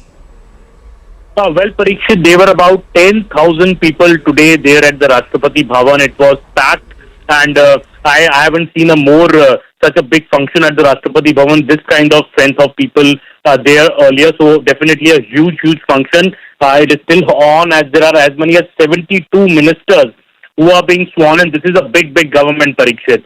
72 ministers being sworn in the Council of Ministers. Out of them, as many as 30 cabinet ministers, 5 ministers of state with independent charge, and 36 ministers of state. BJP has a lion's share of the berths. Out of the 72 berths we are speaking about, 85% berths are with BJP ministers. Only 11 NDA ally ministers have got space in the government. So, all this talk which was happening for the last 3 to 4 days, that the allies would want to extract their pound of flesh, that really hasn't worked with the BJP. BJP with 240 MPs has as many as 61 ministers.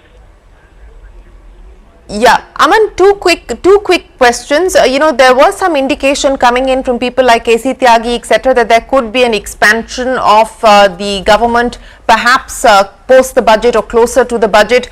Is that something that you're picking up on? And two, portfolio allocation, are we likely to get clarity over the next few hours?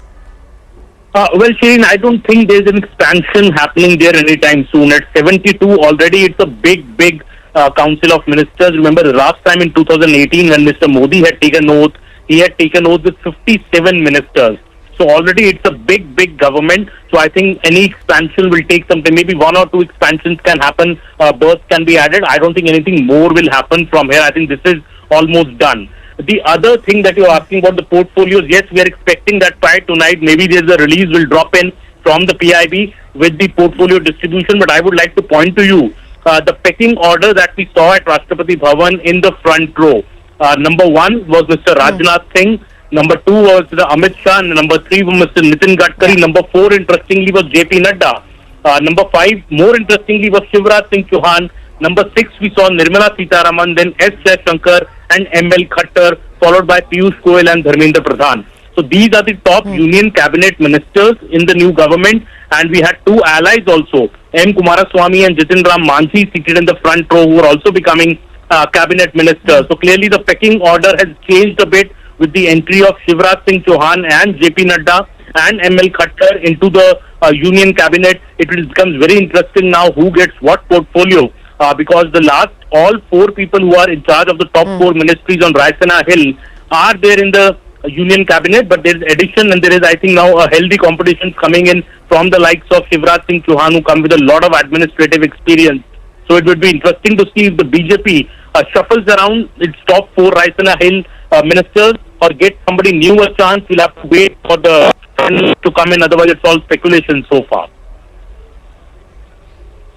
Yes, it is all speculation till the list is finally out. But Aman, JP Nadda's inclusion, as you were pointing out, the question now is what happens to the BJP's party president position and, the likely contenders there. And a quick, exclusion, Anurag Thakur, of course, winning the election this time around from Himachal, but not making it to the cabinet. Well, yes, the BJP president post is a big puzzle now, Shireen, because the top contenders which we have been speaking about the entire media for the last 1 month, Shivraj Singh Chauhan, M.L. Khattar and Bhupendra Yadav, all 3 are in the Union Council of Ministers. So surely none of the 3 is becoming the next BJP president. We have no idea who could be the next BJP president now. Really, we are out of ideas. We'll know only when the BJP decides who it is. But interestingly, the names we were speculating are all inside the Union Council. Why Anurag Thakur, Smriti Irani are not in? Well, I think the idea which I picked up from some people is to also strengthen the BJP organization. Anurag Thakur is seen as somebody who has very good organizational skills, a good orator, very much like Smriti Irani. So I think the BJP would be using the services of these 2 top leaders, senior leaders that they have in the BJP in the days to come. Aman, finally, any word on what happened with the NCP? Yes, they were upset about getting the MOS rank post for Praful Patel. Was there a message there that you didn't perform well and you have a criminal record ongoing currently? Oh well, NCP. I saw Ajit Pawar sitting there in the front row in the front of the forecourt. So he was very much present there. Obviously, the toss-up is between Praful Patel and Sunil Tatkare. Praful Patel is in the Rajya Sabha and Sunil Tatkare has won a Lok Sabha seat. So that's the only seat that the NCP has won. And there are allies with just 2 or 1 seats who have been inducted in the Union Council of Ministers. So I think this is something which is an internal NCP problem. What I believe that the government has told them that we do have a post for you, we can fill it up, a berth for you whenever you are ready and propose as a name. I think in the next few days, if the NCP is able to resolve its internal issues, we could see 1 addition coming and 72 becoming 73 when it comes to the Council of Ministers. All right, Aman, we will let you go. Thanks very much for joining us. Aman Sharma there, reporting from Rashtrapati Bhavan, joining us live here on the program. Ninad, I'll give you the final say as we close the program for this evening. We're pretty much done with the swearing-in ceremony, and of course, as our colleagues have been reporting, it will take a while for the portfolio allocation to be announced. We are expecting it to happen later this evening, but we don't have any official confirmation of that. So we will wait to give you clarity on who gets what. But final thoughts before we say goodnight, Ninad. Yes, well, this hot, dusty, long election has given us a mandate which is very simple in economic terms.